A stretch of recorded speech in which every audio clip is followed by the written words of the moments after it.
Don't classify me, read me. I'm a writer, not a genre. If music is a place, then jazz is the city. Folk is the wilderness, rock is the road. Classical is a temple. There is only one genre in fiction. The genre is called book. Ladies, gentlemen, and variations thereupon. This is Modern Escapism.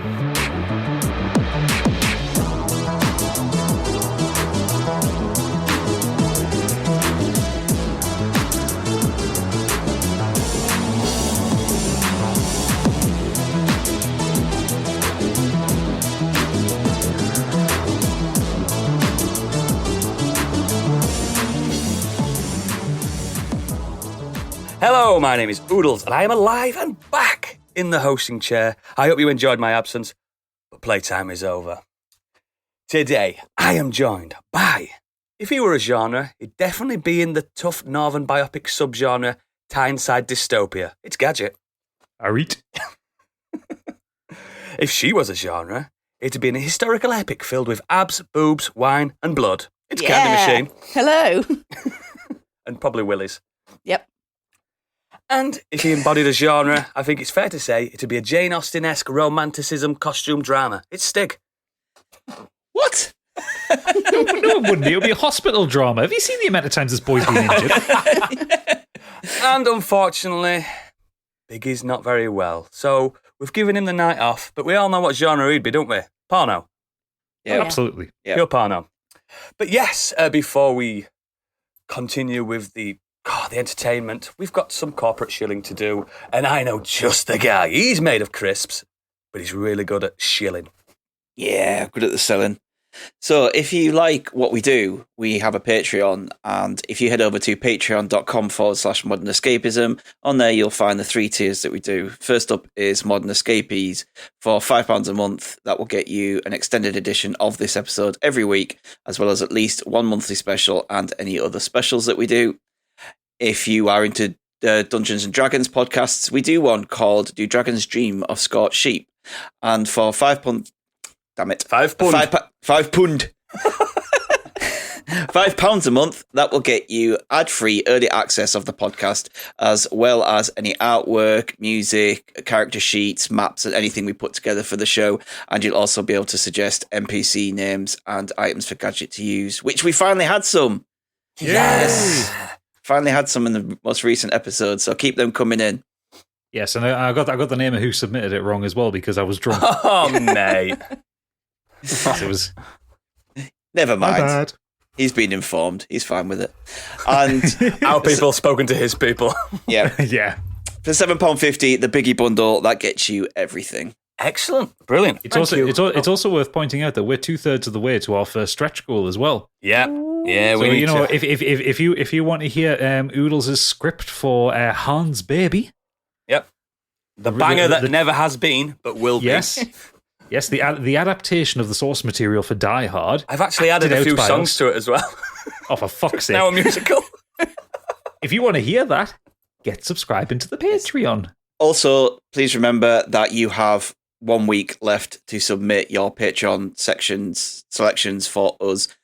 So please get them in. When this comes out, the next recording, we will choose what we'll be doing, because the 5th will be doing that recording. So we need to let you know on the 28th recording, which comes out the 2nd. So yeah, get that in for us if you're a Patreon subscriber. Yeah, patrons, this is your chance to be a producer. Yeah. Come on, an executive producer. You choose what we do. Come on. Do it. Just do it. Do it. Excellent. Right. So, Candy, what have you been up to this week?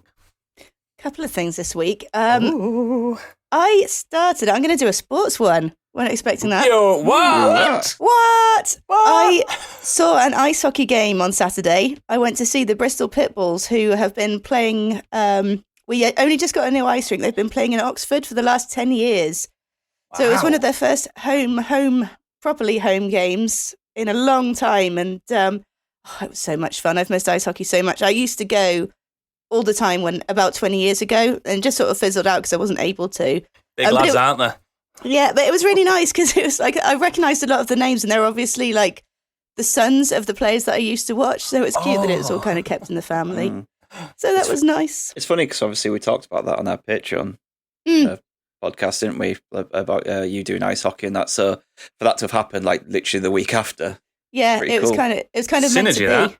But yeah, I took my friend and she'd never seen an ice hockey game, and she thoroughly enjoyed it. It's so fast. Oh my god, so fast and so violent. I absolutely love it. It's different when you watch it on telly because I don't think cameras can keep up. It's that, and the games that you actually see on TV are just not quite the same. Because you usually see NHL games on TV, which is a lot of passing and passing and passing and passing. But the lower leagues in England, it's a lot of lots of people chasing the puck around and hitting each other. Rugby on ice, isn't it? Yeah, basically, yeah. So really fun. We ended up probably going to get season tickets, I would think. Nice. In fact, I already have. My friend does not know this yet. But the other thing I went to see this week, and I think Stig might want to join me on this one, is I went to see tag team. Ghostbusters. Yes. Come on, feed me. I enjoyed it. It was leaps and bounds better than the 2016 version. So much better. So much better. I mean, it's still no comparison to the originals, I think. I think watching it again, I would probably find it a little bit slow. But it was really enjoyable. McKenna Grace, the little girl who's kind of the main character in it, she's absolutely just adorable. She's cute as a button. She kind of put her own spin on it as well. She didn't kind of take on any mannerisms of... I think it's public knowledge, isn't it, that who she's related to? Spengler's granddaughter. Yeah. So I didn't want that to be a spoiler, but I think that's already out. So It's in the trailer. She didn't take on any of his mannerisms. She kind of did her own thing. They didn't give Finn Wolfhard a whole lot to do, I didn't think. He was kind of more of a background character. But yeah, no, really enjoyed it. I would have liked for them to focus on maybe a few more adult characters, because Ghostbusters was never about kids, really, was it? It was always focused on the adults. I don't think there was an actual kid character until Ghostbusters 2. Yeah. No, and that was a baby. Yeah, that's right. Didn't really count. Yeah. But no, I think for a new generation, it was really nice. And there was an unexpected sad moment at the end, and I cried ugly and I cried hard.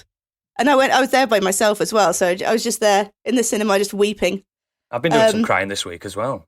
Oh dear, I'm sorry to hear that. But there's lots of kids in the audience, which was cool. There's a family behind me, and this isn't a spoiler again because it was in the trailer, but there's kind of mini marshmallow men in the packet. Love them. Yeah. The kids behind me were absolutely pissing themselves. I love them. It was adorable. It was so cute. So it's so nice to hear children actually enjoying the film.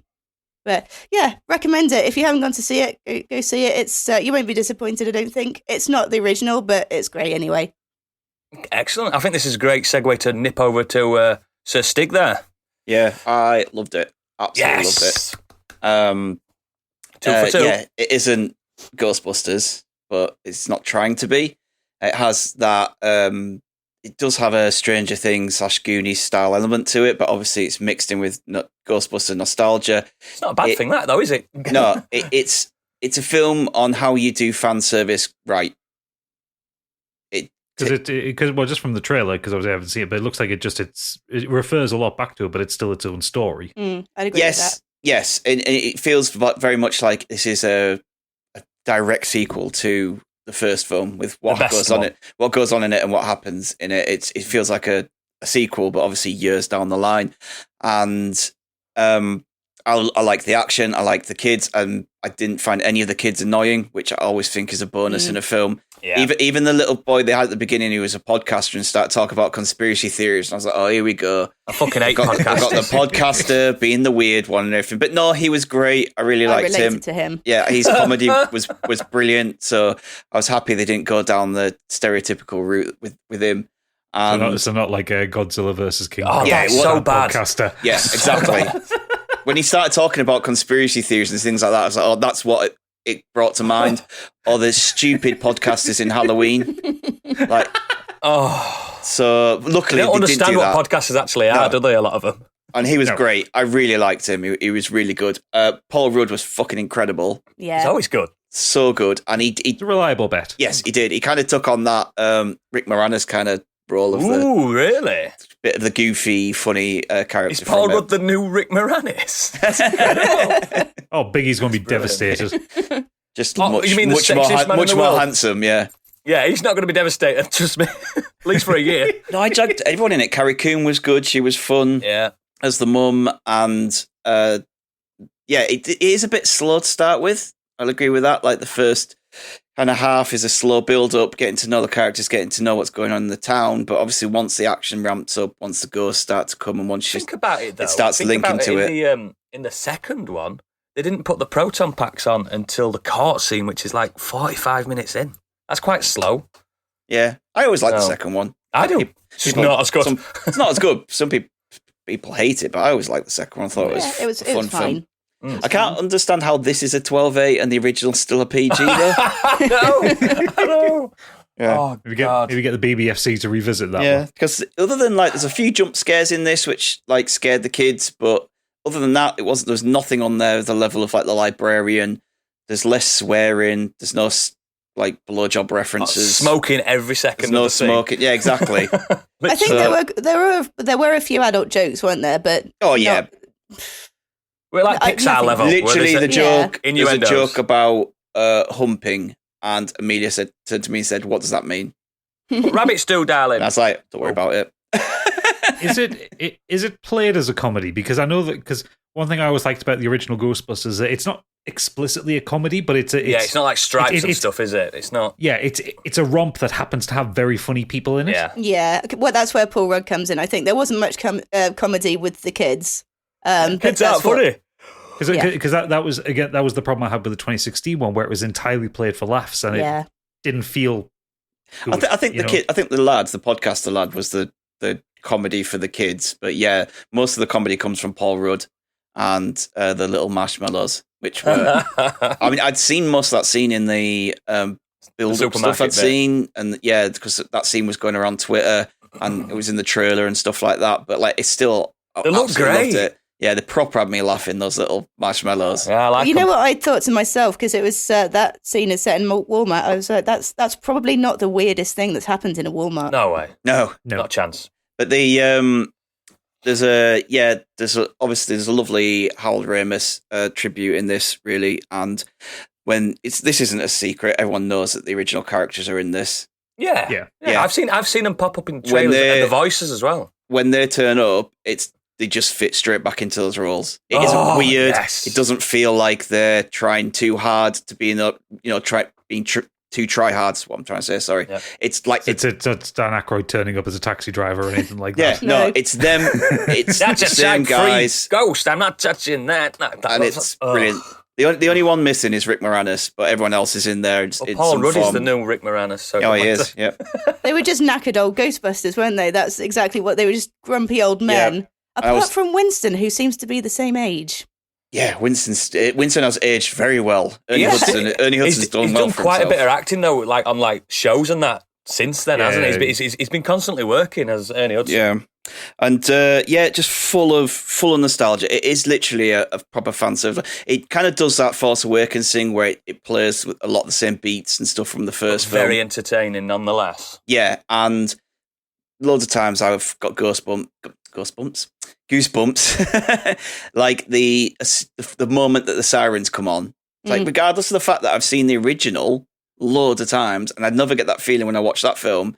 As soon as Ecto-1's flying down the road and those sirens come on, because they're a very distinct noise, don't they? It's 40s ambulance, isn't it? Yeah, 1940s ambulance. Not 40s, 60s, I think. But yeah, they came on, and I was loving that bit, and I also cried twice. Yep. I don't blame you. This, it had me cry, and then right at the end, there's obviously a for Harold. You know, they always do that when someone's passed away, and that got me again. And there's just a bit at the beginning as well, which put a massive smile on my face, and I thought if that had been it, not going to get into too many spoilers, but if they'd have just done that, I'd have been like, that's enough. Yeah. I'm so happy about this, and I actually recorded a pod with Punk this week. That was the other thing I did on his podcast, and I recorded about not going to give it away because he likes to do these own little previews and stuff. But I wish I'd have now waited to watch this film before doing that, because it links into what I wanted to talk about on that show. Right. Ooh. So, yeah, I loved it. I've seen a lot of positive reviews about it. I've You know? I have. Yeah. And I think, it was great. Brilliant. It were worth that little. Didn't they they knocked it back a little bit, didn't they? Polish it up and that. So yeah, that's good. That's good. And also pushed it out the path of Bond and Dune. Yeah. Don't be daft. The only thing I would have loved, the only one other thing I'd have loved in that, and this would have just been, it didn't need to be in there, but you know the song that plays at the end. I don't know what the name of the song is, but I know the tune. It's like that.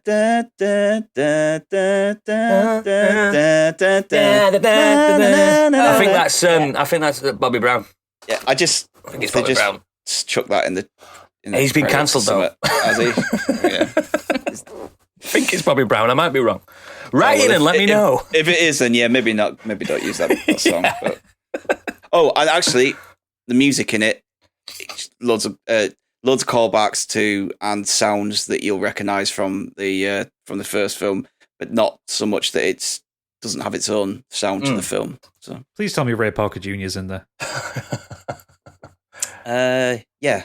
Yeah. Excellent. Perfect. That's all I ever wanted from another Ghostbusters film. Cool. Excellent. Let's move swiftly on, conscious of time. I'm going to jump in now, Gadget, sorry. Rude. And I want to talk about two things pretty quickly. I started watching Hellbound on Netflix. It is another South Korean banger of a show. Ooh, are we going to get you pronouncing some South Korean names? No, because I haven't written them down this time. Because I haven't got the excuse of being ill. So I'm just not doing it. It's got some lovely people in it.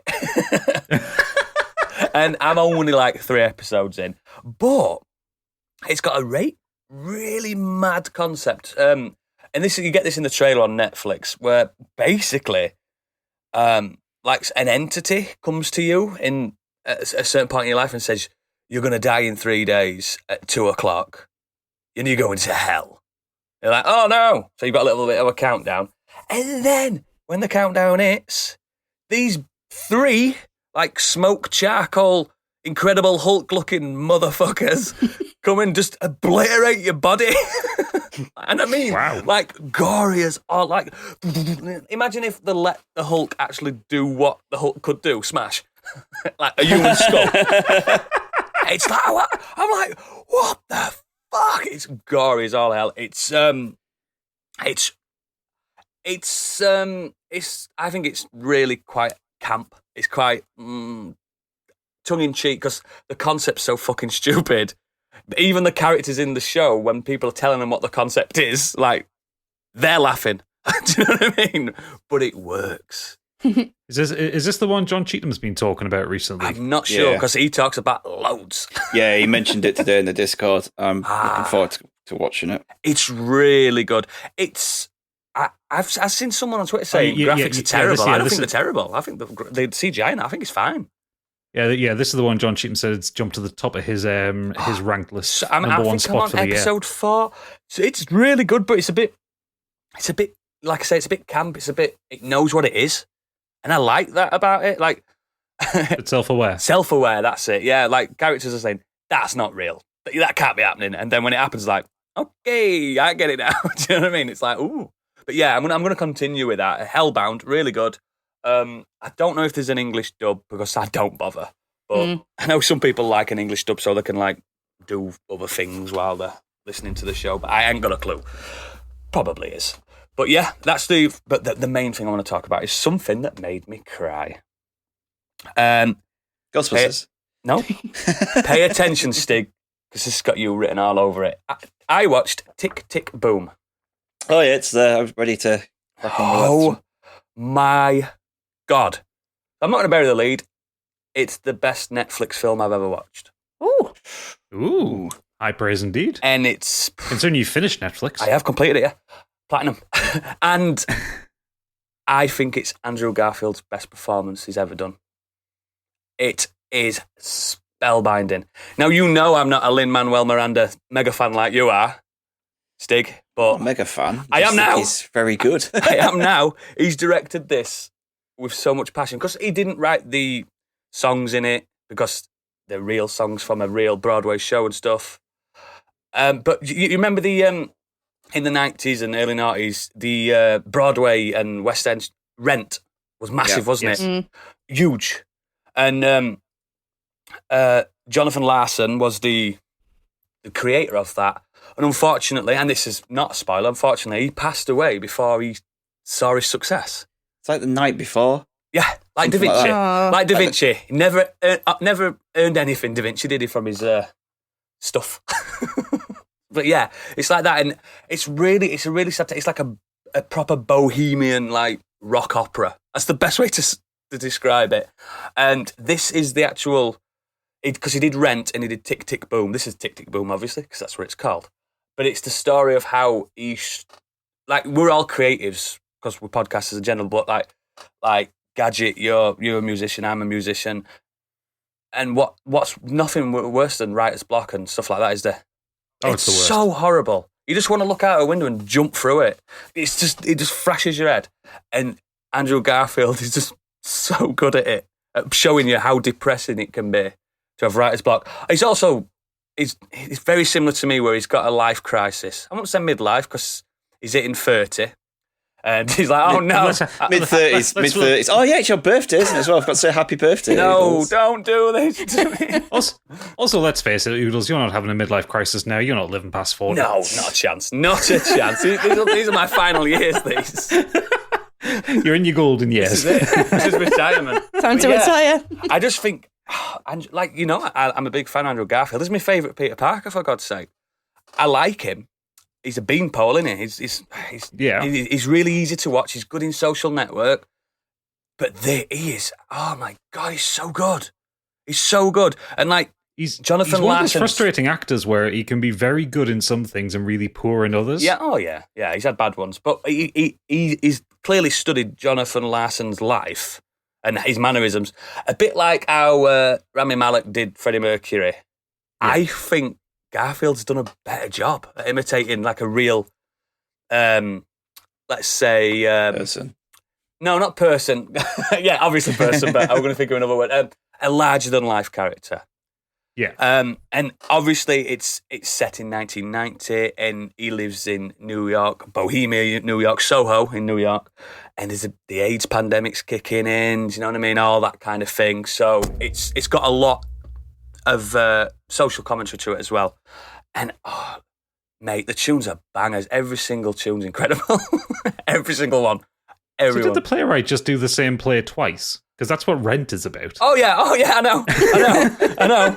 But yeah, I think, because I think, yeah, I'm not sure, but everyone even said Rent's like, because they didn't want to put it out, did they? Because it's like, this is too much for Broadway and that, weren't it? It was too much. It was like, dude, this is rock opera, no way. But yeah, no, it wasn't that it was rock opera. It was everything else around it, wasn't it? It was everything else around it. Yeah, they were like, oh no, we're not touching that with a barge pole. And then, also, incidentally, don't watch the film version of Rent. It's fucking terrible. Shocking. But yeah, it's annoying because it's the original actors that were in the original Broadway play. But yeah, like, oh yeah, here's Anthony Rapp in his 30s playing a 19-year-old. But the thing is, and the thing that blew my mind, Andrew Garfield sings and plays the piano in this fully. Ooh. And he has got a voice of an angel. I'm not kidding. He's incredible. I don't think he's fully playing piano. Because you know when they do and they just show the hands, like they did with Rami Malek, and rather than seeing the face. But oh my God, his voice, really good. It's got her from, I've written it down, Vanessa Hudgens. Hudgens. Yeah, that one. She's a good singer as well. It's just so good. Stig, you're going to be all over it. Gadget, you need to watch it. Candy, I don't know what your take is with musicals, but I'll give it a go. I don't hate it. It's so good. It's my favourite Netflix film they've done so far. I know it's not a massive barrier of entry, that one, but God, no. But it's so good. I would just and at the end, obviously, I'm just bawling my eyes out. It's just, it's just so good. And Garfield's like shot up to like some of my favourite actor now. He's got another film out this week as well. Has it? Is it this? No, not this week. It's soon. The Eyes of Tammy Faye. Oh, yeah. And potentially Spider-Man. but who knows? Where he kind of has to morph into someone else for that. It's because it's a biopic. And really? It looks great in the trailers and that. He really does look like Jonathan I mean, Andrew Garfield's way better looking. You know what I mean? He's a very handsome chap, but he's got his big, like, crazy hair and stuff. He looks like he's lost a bit of weight as well, to get a bit skinnier and stuff. It's just such to get back into his Spider-Man suit. Maybe. He's in New York, isn't he? Ooh, what are you doing there, Andrew? Have you seen that the Twitterverse has been tweetling away about that picture of Tom Holland and Andrew Garfield at the GQ Men's Award? And he goes, "Hi, I'm Tom." And you don't appreciate, one, how short Tom Holland is, and two, how tall Andrew Garfield is. He's a beanpole. The best one is there's another picture with them with Lil Nas X. Yeah. Oh, Like, a selfie with them. And he's like, "Oh, they've asked me to play Miles Morales." With cowboy hats on. Yeah. And to be fair, I would pay to see that. I would love to see Lil Nas X play. But it's just spellbinding, this film, and it's super bohemian when Bohemian was at its absolute peak. You've said Bohemian so many times here, the word's lost all meaning. Well, people don't care about, like, they're just enjoying themselves. But yeah, so good, really good. Garfield just absolutely. It could. This is going to be strong because this is a word. This is a sentence now. It might be my film of the year, but I ain't seen June yet. Yeah, see June first and then make a determination. Exactly, and Spider-Man's coming out. But yeah, watch Tick Tick Boom. Gadget, what have you been up to? Few things. First of all, just very quickly, I finally got around to watching Captain Marvel, which is one of the few MCU films I've not seen. I love it. I enjoyed it. I love it. Yeah, it's all right. Not the best Marvel film, not the worst. I like Brie Larson as I Captain just Marvel. like when Brie Larson smiles and winks. She's got a really good smile and a wink. I thought the cat was the best thing in it. Yep. Oh yeah. I thought the quote unquote twist was the worst thing in it. It's not a cat, though, is it? Spoiler alert. But the cat is amazing. Yes. Anyway, really I really enjoyed it. It's like a 7 out of 10 for me, but it's pretty good. It's like lower down for me. And look at my list now. Yeah, it's like this is including the 3 TV shows in this list. It's wow. 21 out of 28 for me. I think it's better than Ant-Man 2. Oh yeah, it's better than that. I've got to head that up. I liked Ant-Man 2. But it's anyway. Cool. Anyway, aside from that, I've been playing some games that aren't out yet. Are you allowed to talk about them? Well, yes, of course, because these were public things. So the first one I'm going to talk about is Microsoft did a surprise drop for the 20th anniversary. They dropped Halo Infinite in beta. Oh. The full game comes out on the 8th of December. Not the full something game. Like that. Who fucking knows? They're flipping. No co-op. This part's coming here. This part's coming there. And that part's coming there. Jeez. The campaign. You'll see the credits when it comes out in December. Why can't they just do the game and drop it all at once and go, there you go? Because gamers are impatient. Well, I mean, bear in mind they have delayed it by a year as well. But anyway, on the 15th, they dropped the multiplayer beta. And it is a beta. There's going to be problems with it. I really like it. It's the first 343 game that feels like a Halo game. Really? Like, I really enjoy the gameplay. It's very fast. It's very quick. It's given me a lot of confidence for the state of the campaign because I'm playing on the Series X. I haven't tried it on the PC yet, but it's running at a buttery smooth 60 frames a second. It looks gorgeous.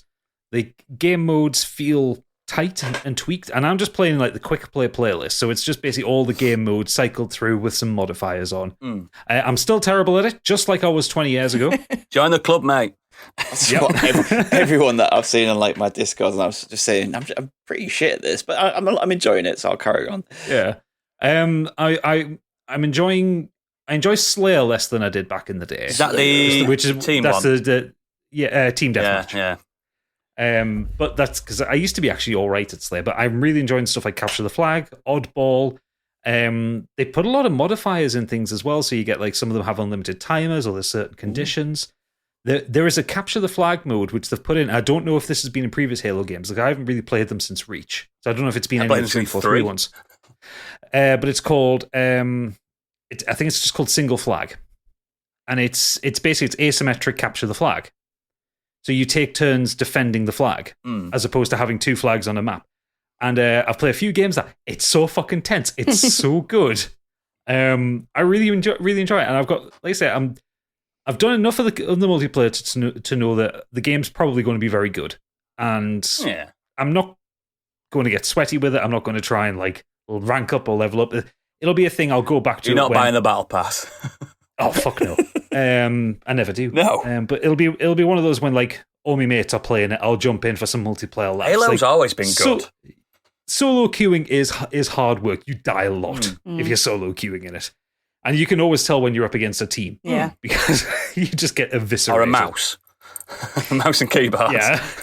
Well, yeah, that's the other thing as well, because it's got crossplay. You can't actually tell when you're facing up against a PC. You can, because you get fucked up. No, like there's nothing on the UI to say like this person's on PC. Not even like a different colour or anything like that. No, there's a lot of games like Rocket League will tell you what console people are on. Overwatch used to, didn't it? Destiny will tell you whether they're on PC or not and stuff like that. But yeah, I really enjoy it, and it's really good, and it looks great, and great little surprise for them to just because they had this 30-minute. This is 20 years of Xbox masturbatory self-congratulation kind of thing. It was dull as dishwater, but then they always are. Oh no, this one was especially bad. And then they're doing a fucking 6-part documentary about the creation of Xbox. What? Yeah, it's getting released on Paramount Plus. Wasn't it something like Microsoft's like, if you want to do it, that kind of thing? Basically, what it was the guys from DirectX came and said, that's why it's called Xbox, isn't it? Yeah, rather than us keep doing these standards, why don't we just build a standard thing? Come back to us when you're ready. And then, is it The Rock that introduced The Rock it launched it like E3, and so he was back on that thing, wasn't he? Oh, was it? No, it wasn't even E3. It was CES in Las Vegas. Is that what it was? Oh, wow. CES. Yeah. Wow. And it's like they show a clip from it, and it's so awkward. It's him and Bill Gates on the stage. Oh, wow. The dream team. It's Bill Gates going, it's lovely to meet you, Rock. Because back before he was Dwayne Johnson, where he's called Rock. He's like, right, look, it was great watching you win this title and shit like that. And then the Rock turning to him going, well, it's great to see you take the Microsoft platform to this level and this level. It's just like, oh, fuck off with your corporate bullshit. It was so and you're bad. dedicated 64 megabytes of RAM. Weirdly, for someone who could literally just give him a mic and he could go. You don't need a teleprompter, does it? I don't need it when he was in wrestling. When it comes to all the corporate shit, you could see how awkward it was because he's obviously been given a script and told what to say rather than just being able to kind of do it. And now he's like, he's the perfect salesman now because he sells his own companies, his own brands and everything. So he's got that shit down. He so can it sell sounds water to fish him. Natural now, yeah. I remember that. Well, later on in the presentation, they brought the current version of Dwayne Johnson in. Yeah, it's The Rock. His name is The Rock. You mean The Rock that's actually eaten the old Rock? Yeah. To pimp out that Red Notice film that's apparently terrible. Oh, well, I did review that last time, didn't I? Yeah. And it's not terrible, it's just not good. See, when you said The Rock launched it, I thought you meant like I could imagine it literally just launched it. Eating it. Literally launched it. I have one important question about Halo though. Have you met Craig yet? No, because it's just the multiplayer. Yeah, he's not going to be there. So it's only Spartan versus Spartan. He did get a really good upgrade though, didn't he? He's got a beard now. But he looks... It's been a year, that's why. He's got a beard because it's grown, hasn't it? That's all they've done for the last year is just fix Craig. Beard mechanics. Do you reckon rather than actually doing it, they've actually just put in they've gone into the code and just let Craig's beard grow naturally, see what it looks like. See what happens. There's only one thing I didn't like in the multiplayer, because I've not jumped on this one yet, because I did download it just on chance, but I played that, when they had those timed release ones a few months ago. I don't like not having a double jump. It's no double I know they've got jump. the grappling hook and that, but after playing Destiny and Titanfall, I need a double jump. But you can clamber over things now, though, can't you? Yeah, but I still need a double jump. Yeah, you can mantle over stuff, but I've been the same. I've been like jumping to try and get away with something, like rapidly tapping the A button to jump again. It's like, no, why is it There's working? multiplayer like Doom Eternal where you can jump 4 times in a row. Some crazy Yeah, there's stuff. none of that, which is annoying. And it's also one of these things that the person who if you're in like a one-on-one firefight, they always seem to have more ammo than you. Oh, right, yeah. Like I could be scoring constant headshots with the battle rifle and just run out of ammo as I'm reloading. They kill me. Yeah. But they've not stopped shooting me. It's fucking annoying. Anyway, aside from that, so Halo, yes, excited for. Oodles, I played a game at 3 a.m. on the Monday after coming back from the podcastle. I've played Elden Ring. I no one wants to hear about that. Next. Go on. Let's crack on with the main topic. Elden Ring is very good. It is. It's so good. For those not in the know, I am a Dark Souls fanboy and a Bloodborne fanboy. You are a Dark Soul. A bit of a Sekiro fan. Not as much as the Souls games, but I did enjoy what I played of Sekiro. Elden Ring is all of them squished into one, with a big dose of Breath of the Wild on top of it. Yeah. Because it's open world, and you get a horse that happens to have horns. Sweet. Metal. Yes. He's a ghost horse as well. That helps. You just whistle and he appears underneath. Is he called Peter? Wonderful. No, he's called like lightning or something in here. Thunder or something stupid. Oh, so after he got Torrent. hit I by knew it were lightning. weather. Torrent. Yeah, so I got into the network test for it, which is something that FromSoft have done for every single one of their games. That's from Dark Souls 2 onwards. And I'm happy to report it's fucking excellent. Mint. It's also hard as balls. Good. So difficult. But so they did like 4 or 5 of these tests over the weekend, but we happened to be away, and I was away from my PS5. And for podcasting goodness, I missed out on it. But did get the last one, which was 3 a.m. on the Monday that we came back, and I stayed up to play it for the 3 hours I got. So I only got 3 hours with it, but I absolutely adored the time with it. It feels, when you first start playing it, it feels a lot like Dark Souls 3. It's got that similar kind of movement until you press the X button and realize you can jump. It looks a bit like Dark Souls 3, I think. No, it looks a lot like Dark Souls 3. The UI and everything is lifted completely from Dark Souls 3. But they've taken sort of the core basics of Dark Souls 3. They've brought in a lot of the movement tech from Sekiro. Yeah, so the jump does look like Wolf. Yeah, well, the jump is like Sekiro, but you can also do a lot of the jumping attacks that Wolf does throughout the game. Yeah. They've also brought back power stancing from Dark Souls 2. We've been waiting for so long. Which works even easier than they did it in Dark Souls 2, because it's now you just tap L1 and you do it. Oh, so you don't have to be like peak level? Nope. Wow. Just have to be 2 weapons of the same class. Sounds like it's going to be easier, mate. No. Because the enemies have gotten a fucking kick up the arse. We've got mates, haven't there? Like, so literally when you start this demo, you get your little tutorial area. If you want it, you can skip the tutorial this time by just walking the other direction. That'd be the dream on Dark Souls 2, just skipping all that things betwixt. Yeah. You walk out into the air, into the open world of Lingrave, I think it's called. You find your first quote-unquote bonfire. They're called Places of Grace now or something like that. You meet an NPC who mugs you off completely. It's not Crestfallen Warrior this time. The guy fucking insults you, tells you to go off and die in a ditch. He's closer to Patches, but he just basically tells you to fuck off.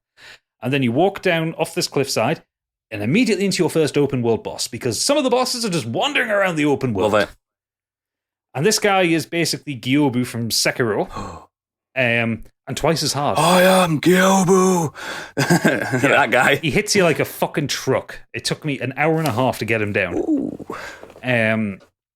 You have a lot of stuff that they've also lifted from normal open world games like Breath of the Wild and stuff like that. Like there is a crafting mechanic. Ooh. There are objects you can kind of harvest from around the environment. You kill animals and stuff. Yes. Ooh. You can kill animals for like their meat and for bones and stuff like that to like go into all your crafting abilities. So it's not vegan friendly then? Oh, absolutely. Because it's Miyazaki again directing this one. Like the character, the monster designs are incredible. They look horrific. They look awful. They look like they're going to murder you. He loves showing tendons off, doesn't he? Like just bare tendons all the time. It's like, but because it's open world, so do you remember when Dark Souls 3 came out and they went, oh, now enemies roam around the areas. They don't just stand and wait. You mean they go 30 feet and then back again? Yeah, they patrol. Yeah. This time, like I was goofing around. I was sacking off a camp of soldiers and just dealing with them. And then I turned around and there was a military caravan coming towards me. Wow. And like I hadn't the Silk seen them Road. I hadn't seen them when I went down to deal with this camp, and then I just turned around and there's like 40 soldiers on horseback with these 2 giants dragging this huge carriage behind them. Please tell me you didn't get involved. Oh, I fucked off. I fucked off rapidly. It's got a full day and night cycle as well, with different enemies coming out at night. Like for instance, there is a bridge near the start where you've got a soldier on horseback kind of just patrolling up and down it. If you come back at nighttime, he is this monstrous death kind of creature on the back of a skeletal horse who will fuck your shit up. I managed to make my way through basically about 80% of the overworld available in the demo in the time I had with it, and because I only had the 3 hours with it, I was summoning as I went through. It was fine. I just wanted to see as much from of it the as stuff I that I watched. I didn't watch much. I've seen more stills than videos. It looks like that beta test. It's like the plateau in Breath of the Wild, isn't it? The first bit. It's basically the grand Because that's plateau. Massive if you think about it. And then when you get the paraglider or whatever, it's like, no, this is massive. Well, the section of the map that they gave you to play around with was quite large, but it's only about like a quarter of the whole map. Ooh. And it took me a long time to get from one end to the other. That's why they're giving you a horse. They've added some quality of life things as well, like so the bonfires. I'm just going to call them bonfires. That's fucking what they are quite spread out. But in some areas where they know there's going to be a challenge, they also have these kind of secondary tokens where if you die, you don't have to go all the way back to the bonfire. Checkpoints. You get checkpoints in the middle now. You also have items that use your magic abilities, which are spirit summons. Yes, in them. Which aren't like summoning characters. Like the one I managed to get from one of the merchants was a pack of 3 ghost wolves that you just appeared and sent them on their way to kill things. Great fun. But yeah, it's so good. They've changed other things like you can only be invaded when you're in a multiplayer session. Lovely. So you can't get you. It's not a case of you just wandering through the world and Biggest Dickus has invaded you. Nope, none of that anymore. So that's getting turned off then for me. You've got to have other players with you. I fucking hate getting invaded. When you're on a run. You're on a little. Oh, it's so annoying. I fucking hate it. There is now ambient music over the overworld. Finally. So it's not just like boss music, which is. I respect the choice to change that. Open world, you want a little bit, don't you? You want something. Yeah.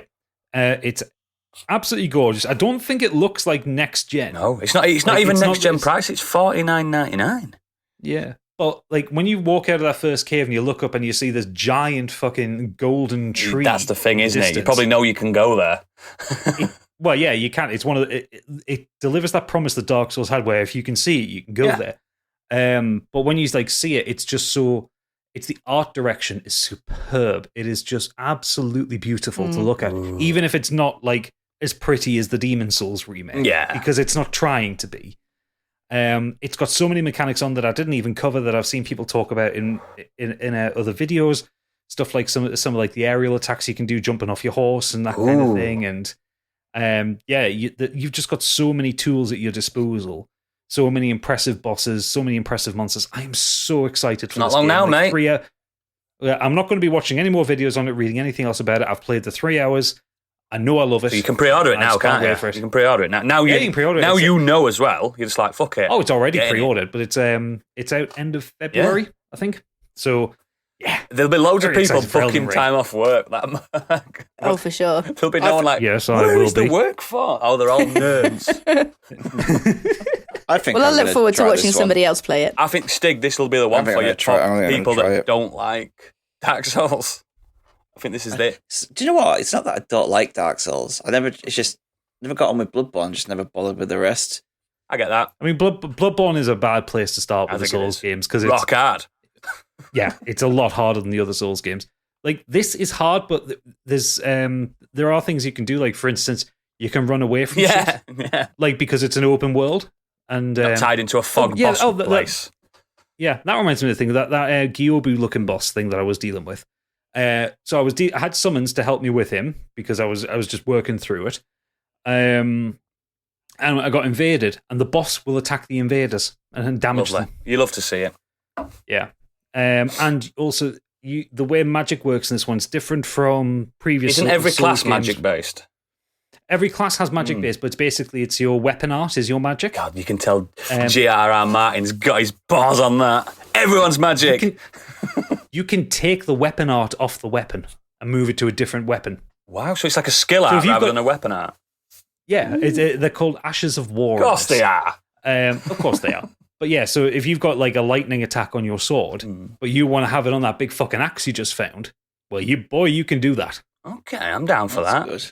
Yeah, I'm down for that. I think this is going to be the one that's going to change people's minds, especially this checkpoint system's massive. That's huge. Yeah. That is huge. The thing is, you don't.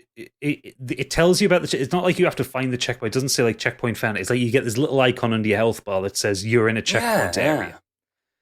So it's a case of when you die, you get the option to go back to the last bonfire or to this skip the boss run, whatever it's called. Yeah, that's cool. And that's what it is. It's to stop those ridiculous runs. Yep.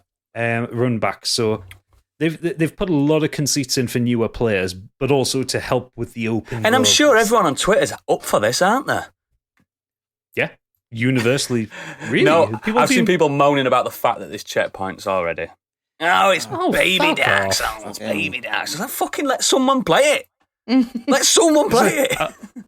I've already seen reputable organizations like thegamer.com coming out saying we need to talk about difficulty options against us. No, we fucking don't. It's a hard game. It's supposed to be a hard game. Hard games can exist. Yeah. Still should put easy mode in it. There may be code where they make everyone's health a lot smaller. To be fair, the easy mode in it is you can summon people to go with you wherever, and the online is at this point robust enough that you can have basically 3 players in your session with you. You can just run around as a group of 4, murder and shit. It's fine. That's your easy mode. Nah, it's not. I'm not going to get into it on here. No, I'm not going to get into it on here. But it's gaming politics. This guy. Just allow it. Every other game allows difficulty levels where the enemies are easier to kill. Some people aren't as good or don't have the capability to do it because of maybe disabilities and things like that. So just let them. I agree from the accessibility option where it makes it a little bit easier for people. It's not an issue. It doesn't stop anyone else playing it in a hard mode. You want to play it in a hard mode, fine. But other people might want to experience this amazing game, but just might not be very good. I were bad for it. I were a proper Puritan. As late as beginning of last year, we're like, oh no, just get good.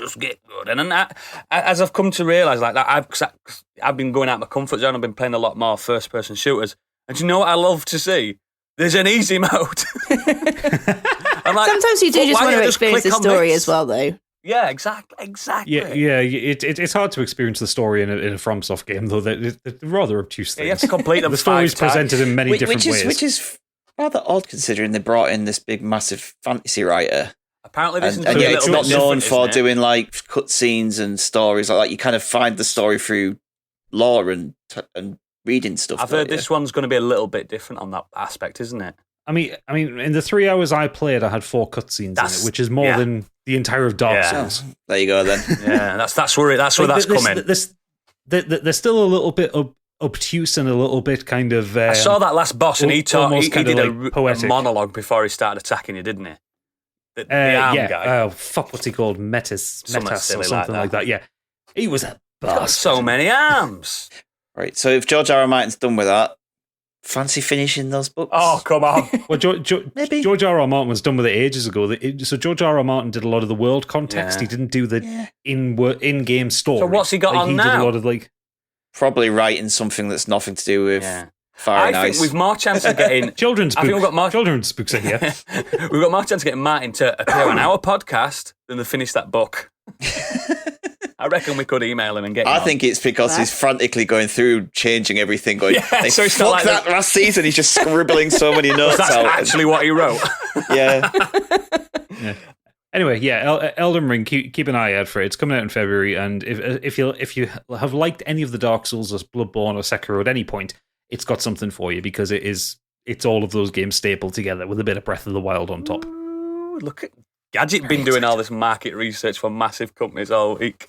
Love it. You love to see it. Right, so that's good. Biggie's not here now to tell us what the main topic is, so I'm going to wing it.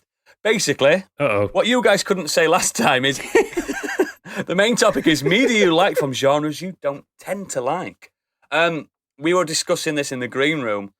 I thought this were quite difficult because there's so fucking many. But yeah, you like nothing, do you? Unless it's Japanese. Yeah, I think so. Yeah, that's probably spot on. But yeah, I struggle to narrow. Is it anime? Has it got robot boys? Has he got a laser sword? I'm in. Absolutely. But yeah, I was, for me, I was struggling to narrow it down. So for everyone's assistance, I know we've all planned this ahead, but I'm going to go first just to let the audience get a grasp of what we're going to do.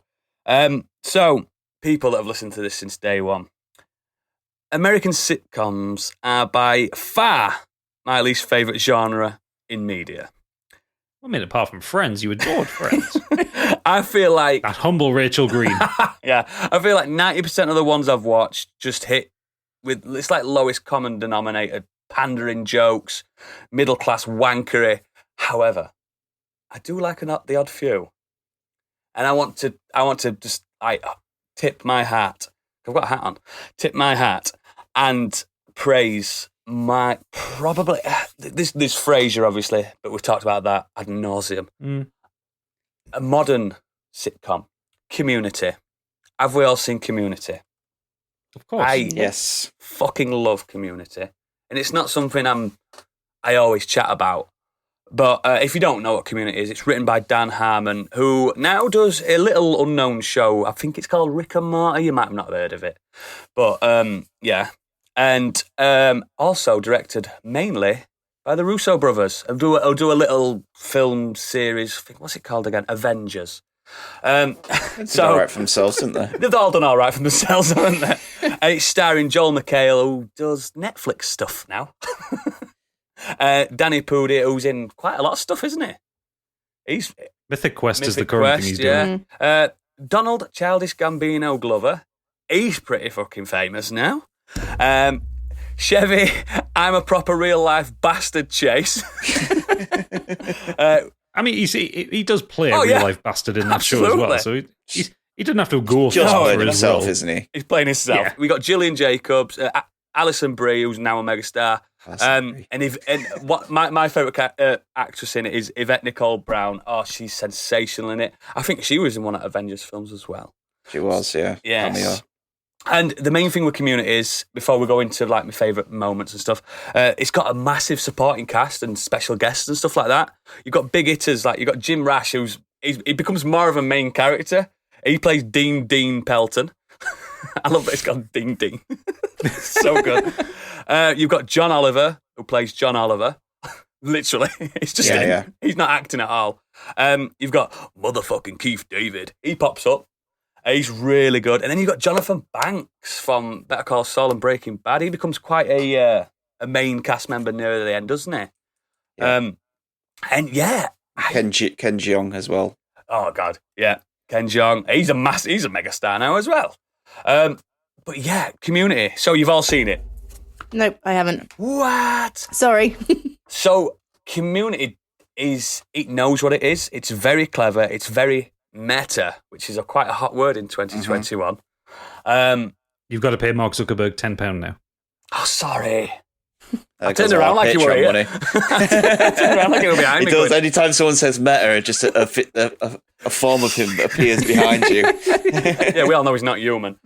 Anyway, yeah, it's actually. Sorry to derail you. Did you see that clip of him saying that? He's like saying he said something about like about not being human. He went, actually, it's like you as humans. He went, actually, no, I am a human, obviously, kind of thing. It's just like it's really weird. Every time I see him in interviews or in marketing, I feel more and more like he's one of them. Do you know, like they did them holograms that they do for gigs? Yeah, I feel like he's one of them. Just projected onto glass.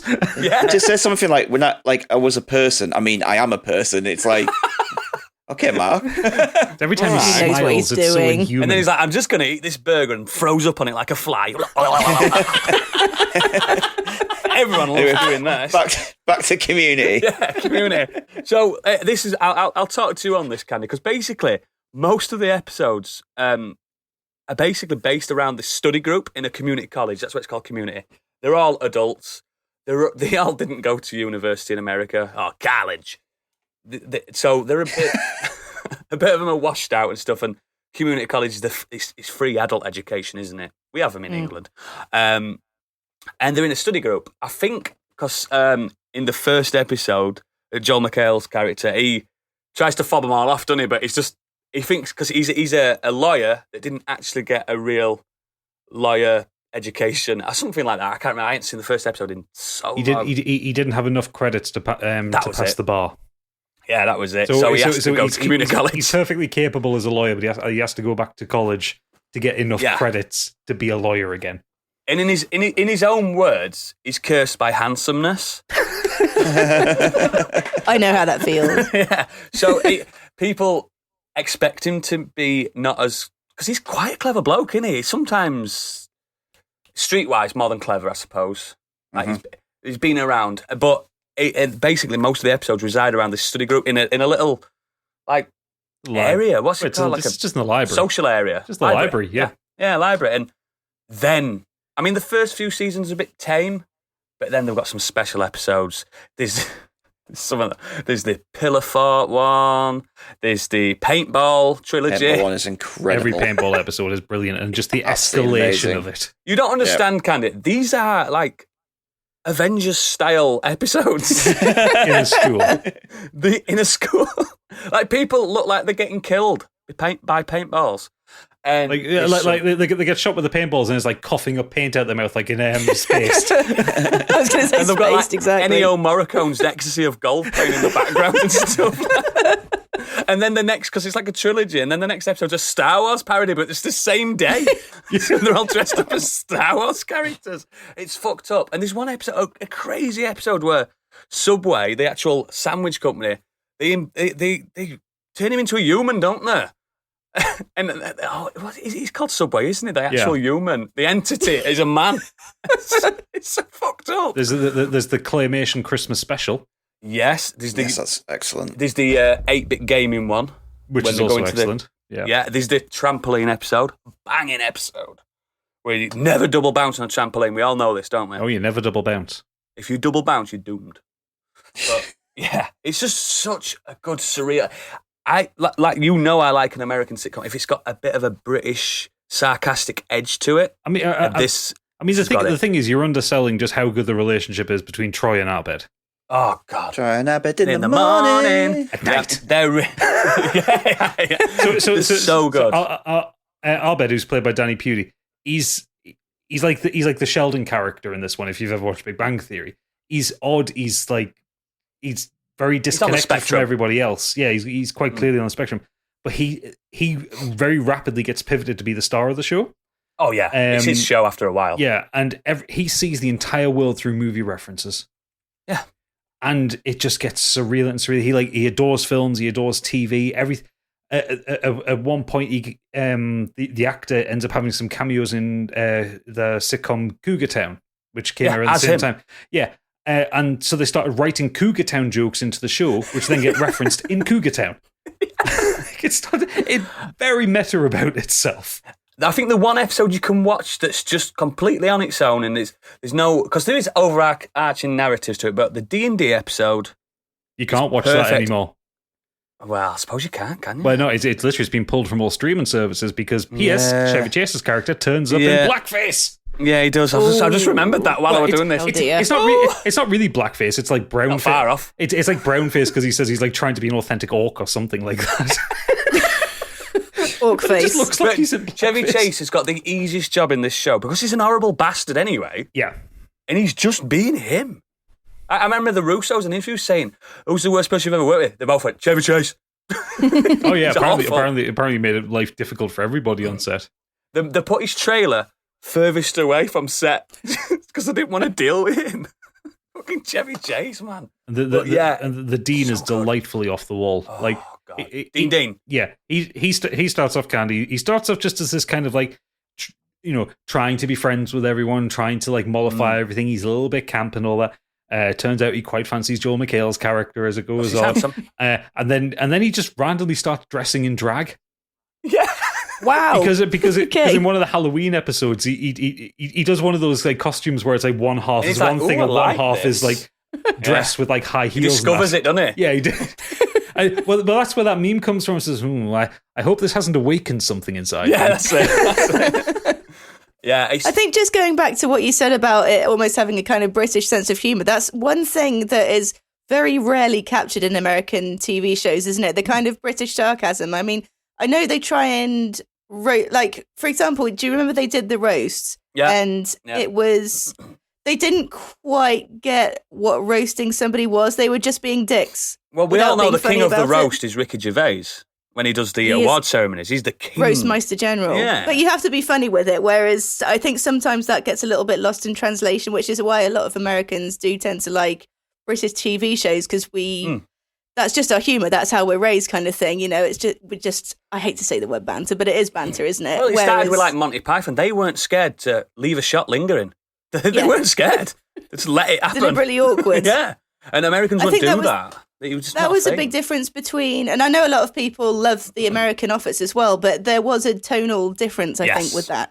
Yes. And not to say there's anything wrong with that, because our two nations have a slightly different humour. And I think The Office is different. I don't consider that like a sitcom, though. It's more mockumentary, isn't it?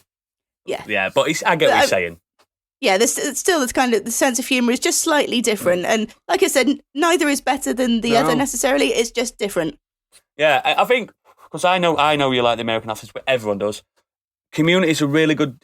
I think the first season's probably the last season's the toughest watch, but the first season's probably, you've just got to break through that barrier a little bit. But you need it for the character developments, because they don't like each other at first. Yeah, by the end they'd kill for each other. The first 3 seasons are absolutely essential watching. Yeah, and there's a lot. There's some stuff as it goes later on. Like when you get to the 4th season, you've got like Chang with memory loss. It just starts to get really hard to watch in places. And Ken Jeong, he does in the first few seasons, is Senor Chang, which is just, he's the Spanish teacher. So good. It's so good in it. Never finished the 6th series. I don't think I did. I don't think I did, mate. I don't think I did. We binged it all, and then we just started watching the 6th. No, I did. I remember last episode. I did. We just fell off it. And it was bad when Troy left. It got dropped off Netflix, and we just like, oh, that's a shame, because it was right close to the end, and we just didn't feel like the need to finish it off for whatever reason. I was like, they changed a lot of the characters left, and they tried to replace people. Like obviously tried to replace Chevy Chase with the guy who plays Mike. Ermentrout. I don't know his real name. His name in real life. I just didn't like I thought his character was boring. We started off as a teacher, didn't we? And became one of them. Yeah, so I just... Jonathan Banks. Yeah, it just ended a bit poorly, that we didn't even finish ending it, unfortunately. Yeah, we gave up some point in the 4th season. I think it was maybe 2 episodes after the D&D episode. It was just like... You saw the big Star Trek one, though, didn't you? Yes. That's one of my favourite episodes. It's incredible, that one. But yeah, I think I can safely say to anyone listening to this, if you never watch it, just watch the first 3 seasons, you're fine. First 3 seasons, perfect. Fine. You've got everything you need.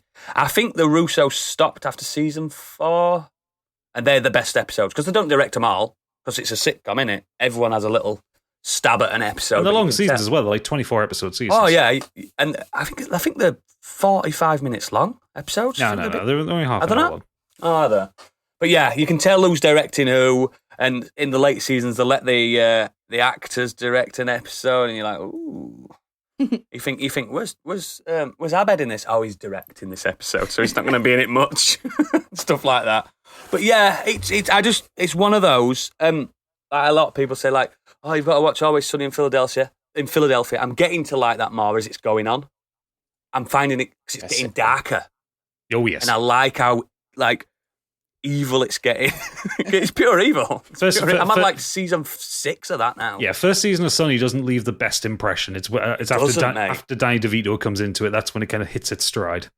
It's season 2, really. Yeah, it's uncomfortable to watch sometimes now.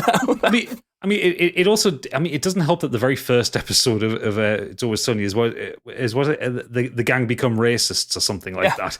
And it's just like... They go looking for a black friend or something. To prove they're not racist. Yeah. So it's just like, okay, no. Yeah, on the nose.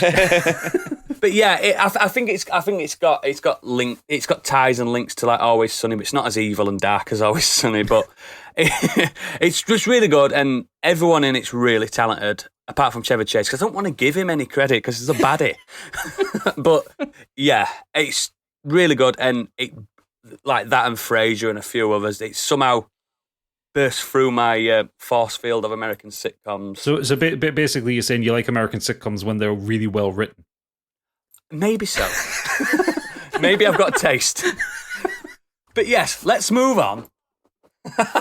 Say, Mr. I like friends over there. Let's move on to him. Stig, Friends go. is great. No, he's not. It is. Anyway, moving on.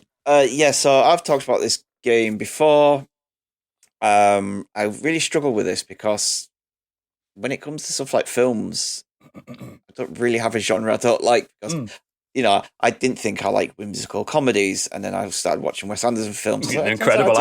Turns out I do like them. And wasn't really into musicals, and some musicals other than like Disney ones, which grew up on. Turns out there's some musicals I absolutely really love, and every time there's a new musical comes out now, I'm like, I'd like to see that. So so I went with games, and I want to talk about Hollow Knight. And this isn't really from a genre I dislike or don't like. This is more one that I just don't really care for, that I'm not bothered about. It's You've got huge gaps. Yeah, Hollow Knight is a 2017 game by Team Cherry, and it's a Metroidvania action-adventure game. And it's the Metroidvania part. So I've never played a Castlevania game. I think I've played Super Metroid when it first came out, and I can't think of any other Metroid or Castlevania type game I've ever played. So it's mainly just coming from a blind spot, and it's like I said, it's a genre that I'm not buzzing for. When someone mentions, it's a Metroidvania, I'm kind of like, okay, whatever. Like, meh. There is too many of them now, I'm getting a bit fed up of seeing them. It's also... seems to be a very convenient genre for indie developers to go into. So let's just create a complicated platform. And a lot of them are shit. Yeah. And also people have described this as Souls-like as well. It can't is. attest to that, but I'm, not to test, but it's the wrong word, sorry. What's that? I don't know. Contest. Yeah, that's the right word. Anyway, back to normal words.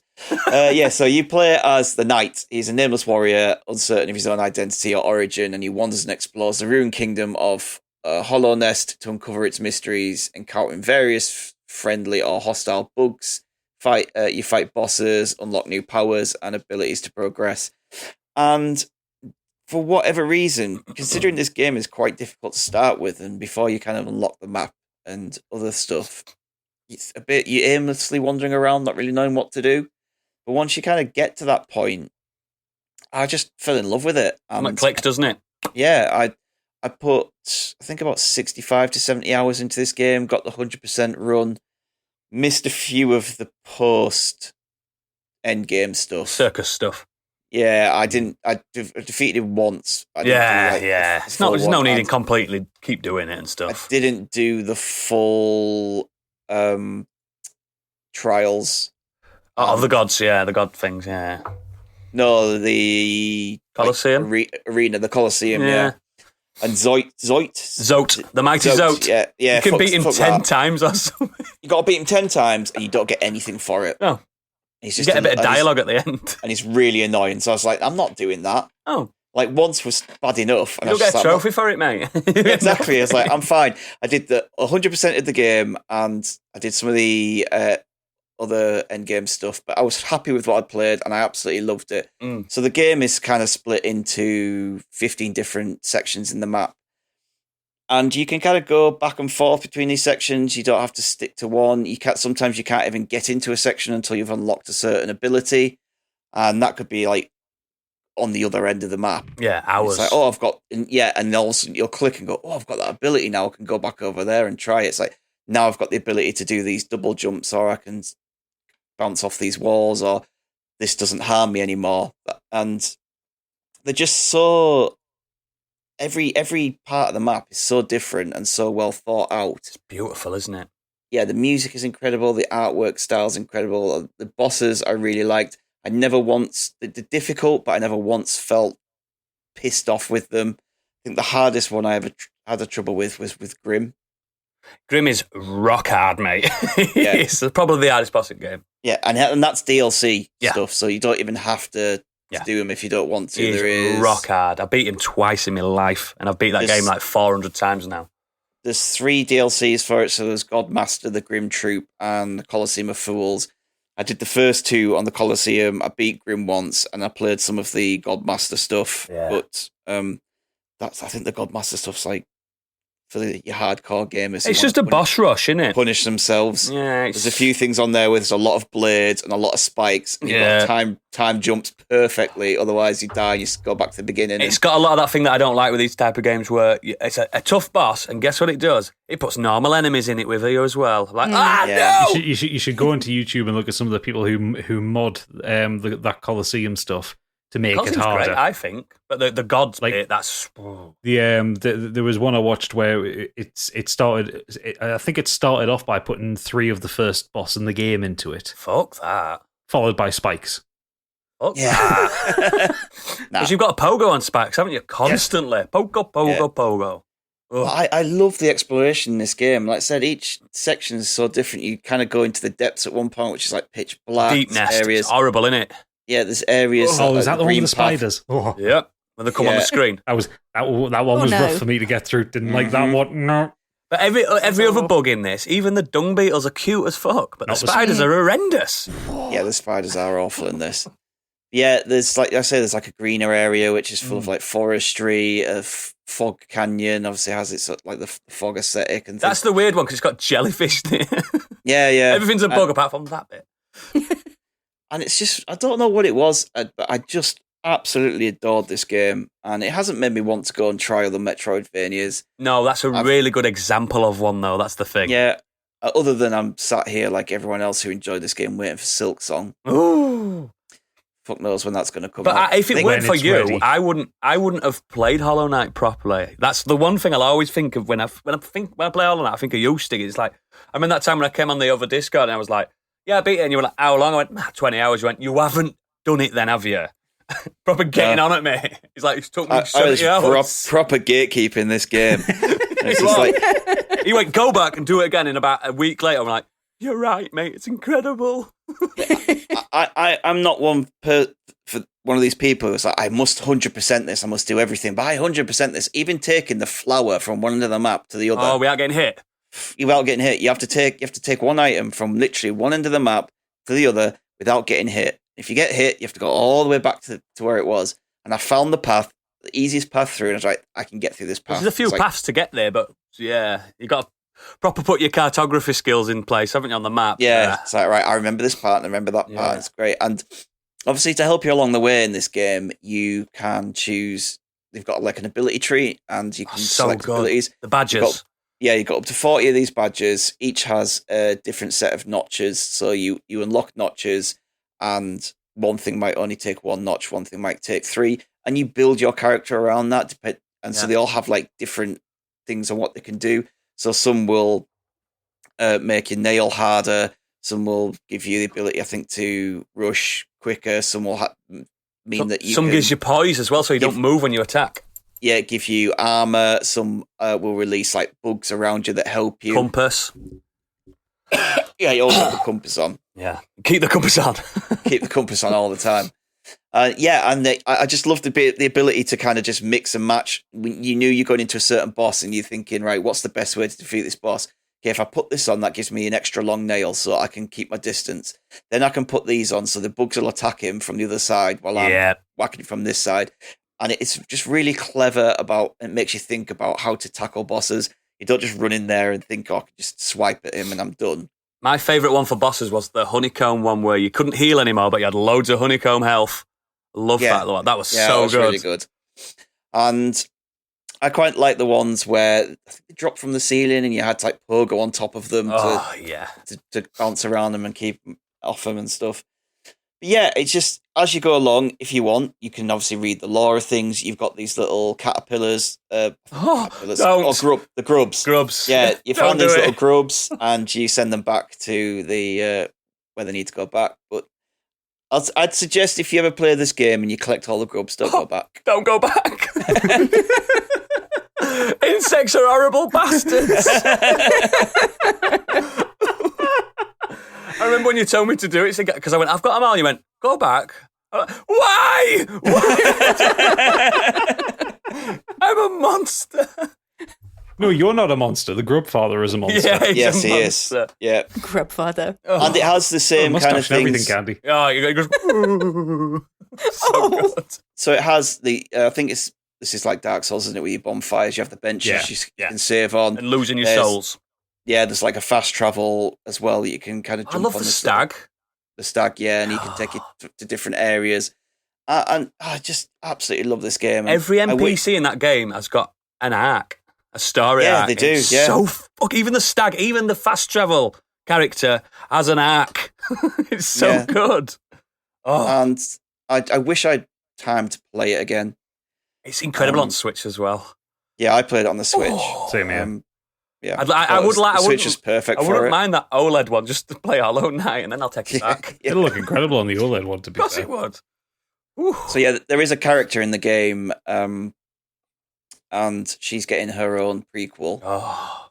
And like Gadget said, when it's ready, that's fine, because they showed us this clip of it about 2 years ago, maybe it was now. A 15-minute like gameplay thing. Yeah, right? and it looked like everything was ready to go. Yeah. And I guess they just had selected bits of it. But yeah, when it's ready, don't rush games out. I think the last few weeks has proven that if your game is not ready, don't put it out. Yeah. Did you hear that, EA? Yeah. EA, Rockstar. We know you're listening. Yeah. Don't put your games out when they're not fixed. It's also worth pointing out that Team Cherry, there's only 3 of them. Yeah. Yeah. It's 3 people and a few people to contract in for like art and music and stuff like that. And it's a super tiny team. And the fact that they built Hollow Knight as well, I've put about 100 hours into Hollow Knight all told. So I've played, I did the Oodles thing, played through it quickly. Yeah. Then did a whole other run and made, not by Stig badgering me into it. I just knew that I had to do that. I just wanted to get through it. And I spent, I would say probably the last 15 hours worth of that was just me trying, was it Absolute Radiance? Whatever the top version of the last boss is. It's so tough. It's so hard. Like one of the hardest bosses I've ever Grim, dealt with. Not as hard as Grim. I managed to do that as well, so I was quite happy with that. Yeah. You know, like these games I struggle with like really, really tough games, and managing to do that, and I was just absolutely buzzing. Absolute Radiance was like proper pattern recognition kind of thing, whereas Grim was just 3-tiered boss as well. Grim was just yeah. It depends how engaged you are in it as well, doesn't it? Yeah. You know, if a game's hard and you're not that arsed on it, then you tend to give up. But if you really want to know where the story's going and everything, you find it in yourself to carry on and just push through the hard bits. And the knight itself, the main character, is adorable. Oh, he's a little cutie. So good. Yeah. But with like they added this with DLC and updates, they added new sections into the game as well. Yeah, fan-made ones as well. So even if you'd done the game originally, it's the Void Heart edition, isn't it? I'd be happy with that. They just added all this extra content on, and yeah, it's just. I think it's a stern example. I mean, when I think about Metroidvanias, like I'm a fan. My 2 favourites now is Symphony of the Night and Hollow Knight. You know what I mean? They are the to me the closest like perfect ones. I mean, a lot of people prefer Metroid over the Castlevania, but I prefer the RPG of Castlevania. So, but Hollow Knight, incredible. I've even got a little Hornet and Knight figurine. Hornet's brilliant. Yeah, Hornet's still my favorite boss fight in the game because I think it's Hornet 1 or 2. Hornet 1 because I think it's early enough that you don't really have many skills. It's tough, but not too tough. It's tough. It's not too tough, but it's the first one that feels like a proper duel because she's faster than you, but she's still like about the same size as you. Uses a needle rather than a nail, but like the first boss is a hulking great big thing with a massive mace that you've just got to jump over enough times and wait for an opportunity. It's the Dark Souls boss. Yeah. Whereas with Hornet, it is like a proper back and forth battle, and I really like it for that. I mean, if you watch a speedrunner, they can get her down in one cycle in about 13 seconds. But it's the first time you get that, and like when you first get that pattern recognition and you just learn how to do that fight, it's just like, oh, it's so good. It's such a good feeling when you beat her. Unfortunately, with Hollow Knight, there is a dark side to the fandom because I was looking into it today, and there's the top 10 characters you want to shag out of Hollow Knight.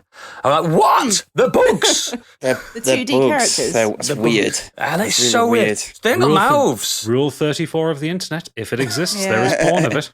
I was just like, what? It were a website like The Gamer, but it would call something like Hardcore Elite Gamers net or something stupid. Oh, so that one you've got bookmarked. Yeah, it's For my your favourite. I'm leading of the forums and the boss. But yeah, oh god, yeah. Did you ever have a point in the game where you just had a massive loss of geo? So 1,000. Fucking I was trying to like killed upgrade me the nail. time that did that. The final upgrade of the nail, it's like 8,000 geo or something, which is a stupid amount. 4,000 plus 4,000. you need Yeah. plus you need 3 other items Yeah. to do it. Yeah. But, and I lost them on way up, and we're like, Yeah, because it's got the problem with this game is that it just has that just one more bit. More bit. Yeah. So you do this section and you just go, "Oh, I'm just going to pop into there." And it's like, and you think, "I must go back and save this." Be like, but the bench is miles away. If I go back to the bench, it means I have to come all the way back through here, which means all the enemies will have respawned. It's like, I'll just go up here and do that, and you just carry on, and then you end up fucking it up. You're like, oh, my fucking geo's gone. yeah. There was something that I remember reading it in. I think it was Edge or Game TM. I get confused with them too. But they were Team Cherry a little bit of an interview in it, and they were saying technically, like beneath the hood of the actual game, you're no more than 5 like fade out screens away from another bench because they didn't want it to be too frustrating. But sometimes the screens are so huge, it feels like a right trek. And verticality is quite massive in this game, isn't it? It's like you can drop down for ages. Oh, it's so good. Yeah, if you drop into the abyss, it's you're done. We're all the way down. Yeah. I lost about 50,000 geo because Wow. I was at that point in the game where I'd like leveled up. You weren't scared. Most of what I needed, and I was just pissing about, getting ready to do Radiance. And I was just goofing around in the White Palace, and I mate, that's the hardest part in game. I know. I was an idiot, but it's like I was at the point where there was nothing else to buy, so it was like, it was still kind of thing to go. Shit, that was 50,000. Still a lot. That's a lot of geo. To be fair, I've done that in Dark Souls as well. When I've been kind of late game and just pissing about, I've managed to lose like 250,000 souls before and stuff like that. That's minging. Brilliant. That's an absolute brilliant pick, though, there, Stick. That's going to be hard to top, and I'd like to know who can top it. Who wants to take the mantle? You're the host, you pick. I was going to say, you're running the show here. There's only 2 of you left, so we'll go Gadget. Because he's the cockiest. Might be the cockiest. I'm pointing out you're in charge here. Fucking hell. Ooh, clip that. I'm in charge. Ooh, I like that. Okay, I'm going to have some fun with your edit this week, I think. I'm back in action, baby. Now you're gonna done it. Yeah, you can breathe again. That's the annoying part. So I want to talk about another video game, and in a kind of in a similar way to Stick, something in a genre that I've never really gotten on with, mostly out of difficulty. And bear in mind, I like difficult games. I like my Metroidvanias. I like my Dark Souls. You're a masochist, aren't you? I'm a psychopath. I play MOBA games recreationally. Oh, I play they StarCraft. are rock hard. They're rock hard. I play StarCraft. But no, the one I wanted to talk about was Celeste. Oh, yes. Now we're going for because it. Because the one genre of games I absolutely cannot betide is Twitch platformers or like reaction platformers or like any of these games where it's not about exploring a world, it's about being very fucking good from the very fucking start. IGN called it white knuckle platforming. God, I feel sick for that one. Most things you can attribute to IGN make me feel sick, but yeah. This was on my shortlist, Gadget, because I'm the same. Yeah. I love it. So Celeste is a game that was released by, 2017 it came out. I think so, yeah.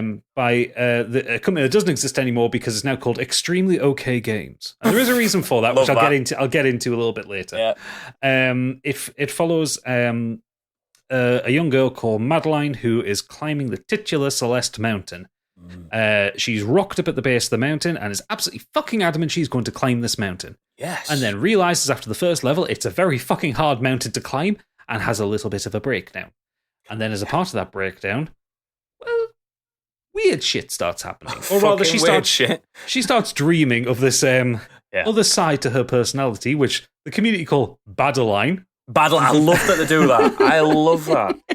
And the game steps up a notch. So the whole concept with the way the game plays, it's a 2D platformer. It's very movement tech based. If you want to see a game that speedrunners adore, this is the game for it. it's a game where movement is absolutely precise. There are so many things that will kill you. Quick reloads. Very quick reloads. Straight back in the action. It takes a lot of inspiration from games like Super Meat Boy. Yeah. Which I also hated and nearly smashed an Xbox controller when that first came out. Oh, it's a shame that the sequel wasn't that good. It wasn't really a sequel, was it? It was a fucking endless weird. runner. Yeah, weird. No, Meat Boy Forever, Super Meat Boy Forever, or whatever it's called, that newer one. Oh, yeah, that's it's just not as good. procedurally generated. There's no it's actual just made not levels as for it. good. No, because it's not the same people, is it? It's not it's not the duo, it's just Ed McMullen. Ed McMullen? Anyway, so you basically have to guide Madeline through like some really wonderfully detailed and wonderfully designed platforming levels. And as Oodle says, all quick reload. So you die, it's like a 2-second reload to get you back to the beginning of the screen, which is, I think, what made me stick with it. I wonder if it's quicker on PS5. No, it's the same. It's literally the death animation. It's planned like that, isn't it? Yeah. It's the death animation because it's to give you enough time to reason with what you did wrong. Scream at everyone in the room. Yeah. Madeline has a few moves, so she can double jump effectively. She can climb up walls to a point. There is like a hidden stamina meter, and she will drop if you cling on to something for too long. Sometimes in rooms you will have areas where there are these kind of golden diamonds, where if you hit on them, it instantly recharges a double jump, so you can chain jumps together. Yeah. Just to deal with things like infinite drops, spikes everywhere, because whoever designed this fucking mountain was a psychopath. Void teleporters. You get to the level which almost made me quit this one, which was the hotel level. Oh, God. With the books. With the books, where there's all this just fucking weird gloop that she can't touch. Yeah. Because it hurts her for... And the weird bellboy, a busboy. Oh. Yeah. You have levels where you're being chased, and when you're being chased, it's almost like, you know, when you get racing games and you get like the ghost player that you can race against. Yeah, it's like that, isn't it? It's like that. Basically, whenever you're being chased, it is just a 5-second delay replay of you, and you just have to stay ahead of it. Yeah. And that is more stressful than it sounds. When you're having to, on the fly, pick through this map and work out the right route, work out the right movement, where you can jump, what you've got to avoid, where you can drop down. They add random mechanics into it, like these blocks that you can kind of dash into that will blast you out the other side at really high speed. The fruit. You got the collectible strawberries throughout each level, which you have to kind of pick up as... Well, you don't have to, actually. They're just optional stuff. It says that at the beginning, doesn't it? You can pick them up. Oh, you can. It's up to you. Yeah, but if you want to 100% the game, which I have absolutely fucking no intention of, you have to collect all the strawberries. When you finish the game, you can unlock the B-sides, which are the remixed versions of the levels. And then there are the C-sides, which are for psychopaths only. I think they're disgusting, them levels. It's got a wonderful synthetic soundtrack. I will admit the soundtrack is one of the best bits of the game. The story, as it goes on, like, you wouldn't think a game like this would have much of a story, because you don't tend to expect a lot of indie pixel platformers to have these in-depth stories, but made me cry a few times. It's proper, like, trying to get positive mental health, isn't it? Trying to break through those barriers. She literally is figuratively and literally climbing a mountain. It's fucking... Whoa. Yeah, there's a kind of a heavy kind of depression emphasis on this one, but then it was also... So when the game was released, it was originally released under a company called Matt Makes Games. And then about 2 years after it came out, when the final DLC came out, the lead designer for it, Maddie Thornton, revealed she is trans. Yeah. And that Madeline in the game is the representation of her transness. So what everyone had kind of assumed at the time, based on the outward storytelling, I think it was depression. Is that it was anxiety and depression she was dealing with. No, it's actually a coming out story for a trans person. Yeah, climbing the biggest moment of her life, getting past it. I remember reading that, and I think that makes the game all the more poignant, because I read it at the I played through it at a time that I was going through a very rough time in my life with my depression and my anxiety.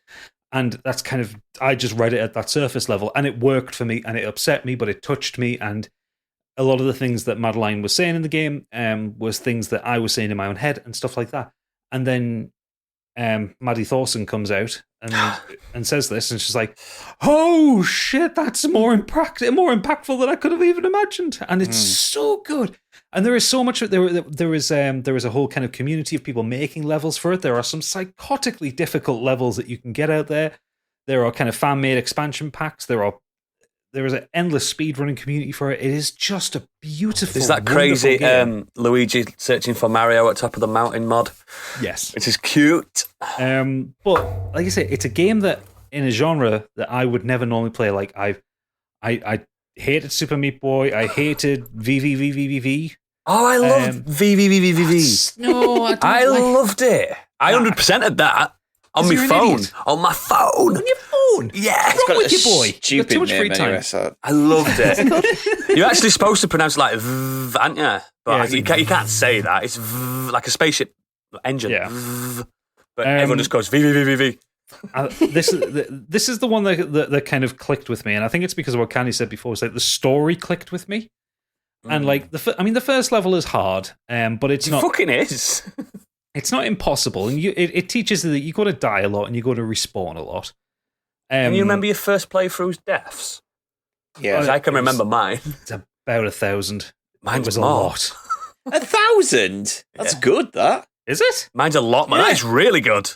Mine was over 5,000, I think. I was happy to be under 2,000. Oh, mine was stupidly high. high. Mine was like 1,800, somewhere around there. Mine but was, I think, over 5,013, something like that. Just over 5,000. I'm always dying. I remember Matt Murray posted his. It was like around 20,000. And I was like, and I was just like, "Fuck, this is going to kill me." This game, and then I got it under 2,000. I remember you doing it really well. I'm pretty happy with that. Not as good as Gadget Elite Gamer over No. I mean, I'll have to go back and look at. I mean, it was definitely under 2,000, definitely over 1,000, but somewhere in that that range. Good. Hey, it's Gadget from the future here. I went and checked, and it's like 2,784. So I was really wrong. Oh well. I didn't do any of the extra stuff. I literally mainline doodles it all the way to the end. Yeah. Like I would love to have the skill to play like some of like there's the stuff where you go into the mountain and there's like the hell levels and there's it's the same as when I was playing Super Meat Boy. I did not do the alternate worlds. It's too hard. It's too hard. By the time like I remember when I finished, I think most of my deaths were in the hotel level and then the last two levels. Oh. I remember when I got the end when I finished it and I took my hands off the pad and just put them down the table. The pad was like dripping with sweat. It was my hands were in like a claw. I was just so tense at the end of it. Me. Yeah, I didn't realise that you weren't into that genre because we had a good 5 years of that. We had Shovel Knight and stuff like that. We had a really good platforming run. Well, they say I don't mind platformers. I like. Oh yeah, platformers. Shovel Knight is a bit slower, isn't it? Yeah, it's more these kind of precision platformers. I like Shovel Knight to me feels a bit more like a Metroidvania. Yeah. And also kind of I like these ones where there's kind of direct combat in them or where there is like a degree of exploration. Like with Celeste, you're not exploring, you are working out screen to screen puzzles and having to work. Meat Boy's the best parallel to it, isn't it? Meat Boy's clear up inspiration. Yeah, and or Super Magbot, which is that one you played a few months ago. I ago. love Super Magbot. But again, it's like based on reactions and kind of mastering the mechanics of it. I love that genre. Yeah, I will say I'm quite proud. I didn't use any of the assist mode for Celeste because I only discovered they were there after I finished it, and I felt like a tosser. And the assist is stuff like it's actually what Stig was saying before about difficulty modes. It's like having infinite sprint or infinite double it's like why and not? stuff like that. Yeah, it gives more people the option to play it, and fine. I wish I knew it was there because I probably would have used some of them in some of the areas, especially in that last level. But sounds like you didn't need it though. I know. 1,000 deaths. I thought I was doing bad. You've got to be top 100 in world. I don't think so. He doesn't even realise that he's a world record holder, does he? In fact, I tell you what, I'm going to Google that. What is the world record for getting through probably Celeste? I reckon it's got to be none, hasn't it? Somewhere around 40. Under 50? Yeah, that's a strong run, though, isn't it? 100 fewest death speed runs. So any percent runs and speed runs use 2 deaths. Fucking hell! Are they deaths that you have to have? Yes. Whoa! So that's no deaths, really, isn't it? Yeah. Because I know there's like deaths that you have to do. Wow! Yeah, because speed runs really to get. They don't want to die, do they? They don't want to die. if you die when you're trying to do a speed run, It's 2 you fucked seconds. it. Yeah. I'm going to start watching some Celeste runs. That's a really good evening. Actually, to be fair, Celeste speedruns are incredible. I love watching good them. evening. I bet they don't talk much, do they? The people that are doing it. No, it's like pure concentration. Ooh, I might watch a few of them. That's a nice little evening sorted. Hey, anyway, let me get back to hosting. That's a really good pick, pal. Celeste, I just think, if you've not played it, is it on everything? I think it is, isn't it? It's literally on everything that comes with a controller. I don't think you could play this on your phone. No, it's not on your phone, but you can get on your phone, and it is good. Ignore Gadget. It's good. Not. Load of bollocks. Let's move on to Candy. Yeah, I also really struggled with this one because I do have a genre of, I'm going with films. I do have a genre that I really do hate, and that's period dramas. I just cannot get on with them at all. That's what genre Stig is. Period drama. But, even I went to see Oscar-nominated films, just couldn't stand it. But I can't think of one film from a period drama that I actually enjoyed. So I had to just kind of think of something else. And Stig, you're going to absolutely hate this. I'm so sorry. To bring Dwayne "The Rock" Johnson up again. But I'm going to go with Fighting With My Family. What? And I liked it. I would... Yeah, no, I did like it. That's what I mean. Well, yes. Yeah, that's the whole I'm point. getting confused. I liked See, it. it's not that easy, is it? I just didn't think it was as good as other people said. But It's not the best wrestling film in the world. I don't know if you would class this as sports film or a biopic, but I'm not a particular fan of either. And I most certainly have no interest in wrestling at all. It's just, I'm sorry, it's just not my cup of tea. I know I am a loser. I've tried hard because everyone says, that I'd enjoy it, but I just don't know where to start with it. She's broken in half. all you got to do, just watch AEW. That's all. Okay, I'll try for you. No, don't ignore him. Go on YouTube and Giant Ace Stacks and all those classic English fucking ones. Granddad.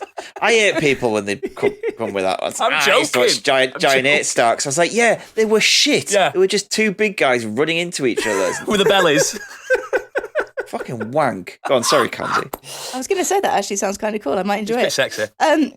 So yeah, for those who don't know, Fighting With My Family, it's a story of real-life British wrestler Paige and her journey into the world of professional WWE wrestling. And it stars Florence Pugh, the alluring Florence Pugh as Paige, Nick Frost, my boy, as her father. He does sound Lena like you Headey. a lot. He does. You're right, me barber. Yeah, we're from the same neck of the woods. Dwayne "The Rock" Johnson and Vince Vaughn.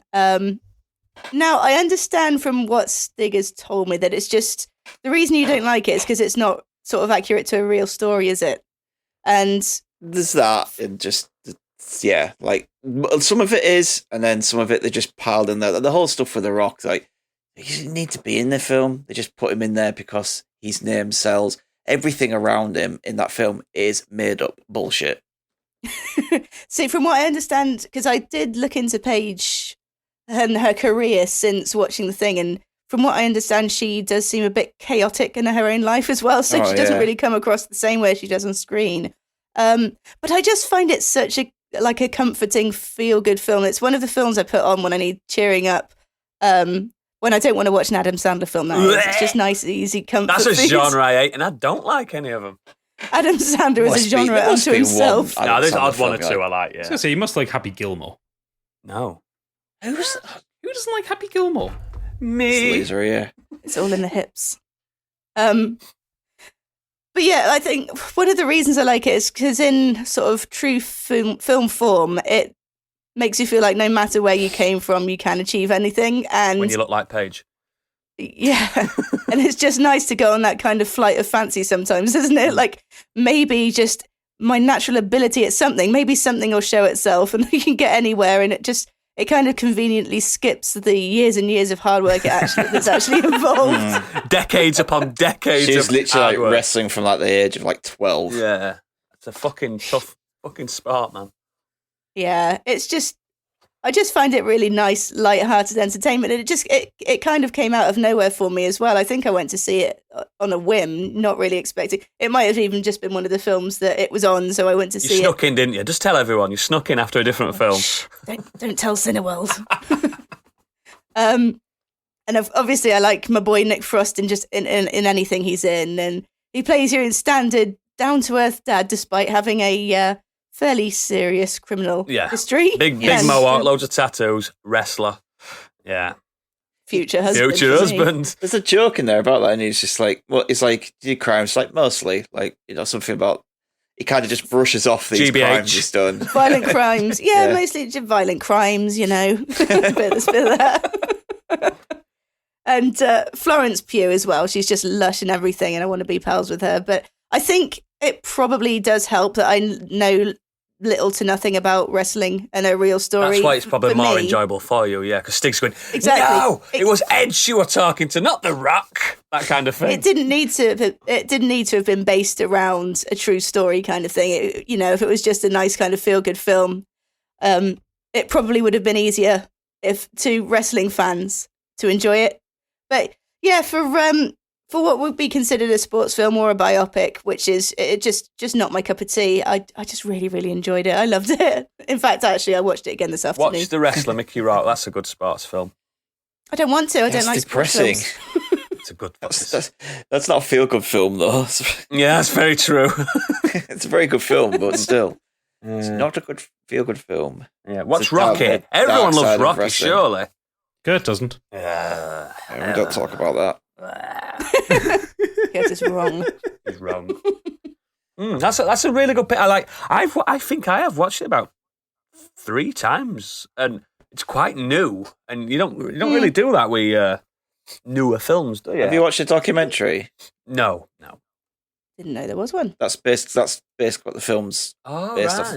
A lot of those scenes with Nick Frost and Heedy, they're like the interview in their house and stuff. They're literally taken from the documentary. There's a documentary about Paige and her family. And they're pretty rough in real life, like down to earth. Oh, rough. Yeah. Oh, yeah. They're proper carny wrestlers. Oh wow. Anyway, but I think they show that. some of the real documentary. I think at the end I think it's they've got some video clip of them all watching her first match, I think, which is the same as the scene in the film, I think. Was Paige considered like a good wrestler? Because she's too new for me. Oh, yeah, she's a great wrestler. She's retired now because of injuries. And she's married to that, what's his name? Not married, but she's with that rock star guy. Him who wears leather jackets. Oh, no idea. She went for a bit of a bad time with people and relationships and things, Oh, it's nice to know that she's actually a good wrestler, though, because a lot of them... Oh, no, yeah, she was. A lot of them she would have to be, wouldn't she? You don't just get to the WWE without having a... Sometimes it's what they look like, not how they wrestle. Yeah. In that case, I take it back. Yeah. In the WWE, wrestling ability isn't the be-all and end-all. It's entertainment factor first. Yeah, no, it's not even that, you know. Fucking shite. But I mean, even to not get injured, you would think that would take some skill. Yeah, but that's the problem. She's because of starting so young and obviously kind of being in that like a small wrestling promotion where those British ones where they go to working men's clubs. Yeah, exactly. the health and safety isn't exactly... It's not even a proper ring, is it? It's rock hard. Yeah. She suffered some bad injuries and she came back from a really serious neck injury. Oh. And I think within like the first month, she got kicked in the back and basically kind of whiplashed her neck and she's done. Fucked. Wow. So I'm just looking. She's not very old either. She's only 29 now. I know she's like an influencer / model now, isn't she? She's literally the like prime age for where she should be top of the women's division at the moment. But that's what I was going to say. What kind of age do wrestlers retire, or do they retire as soon as they're injured? It depends. Female wrestlers tend to retire within their 30s. Some of them want to go off and have families. And male wrestlers just depend on their fitness, really. Yeah, look at The Undertaker. I was going to say he's in his 60s when he retired, wasn't he? 58 or something. Not far off. He was fucking... He weren't really wrestling by the end, was he? He was just turning up. The last 10 years, he's been terrible because of his injuries. He's just been plagued with injuries. Slow. But you get guys like Billy Gunn was literally fighting on TV this week. He looks incredible. He's 58 years old and he's massive and pure massive incredible granddad. shape. Yeah, And Sting was still going. Yeah. Like he came back for a short stint a few years ago, got injured, and was like, "Nah, I'm done." But then this last year, he's done a few matches, and he looks great. And he's Polished like the bat 60. and he's running down. Yeah, he's incredible. But yeah, it just depends on their fitness, their ability, and the injuries they've had. Some wrestlers go throughout the whole career without having an injury. Chris Jericho is now about 50 years old, Wow. and he only had his first ever injury. Like, He looks Sure. good still. He's Jericho, some of them just look after themselves. yeah. Oh, look at The Rock. He's not a young man, is he? And he's never looked better. God, he's He incredible. literally Yeah, never he looked can't better. wrestle anymore. Last time he went back and wrestled, he said he did a spine buster or something and just tore a lot of muscles in Yeah, his chest. yeah.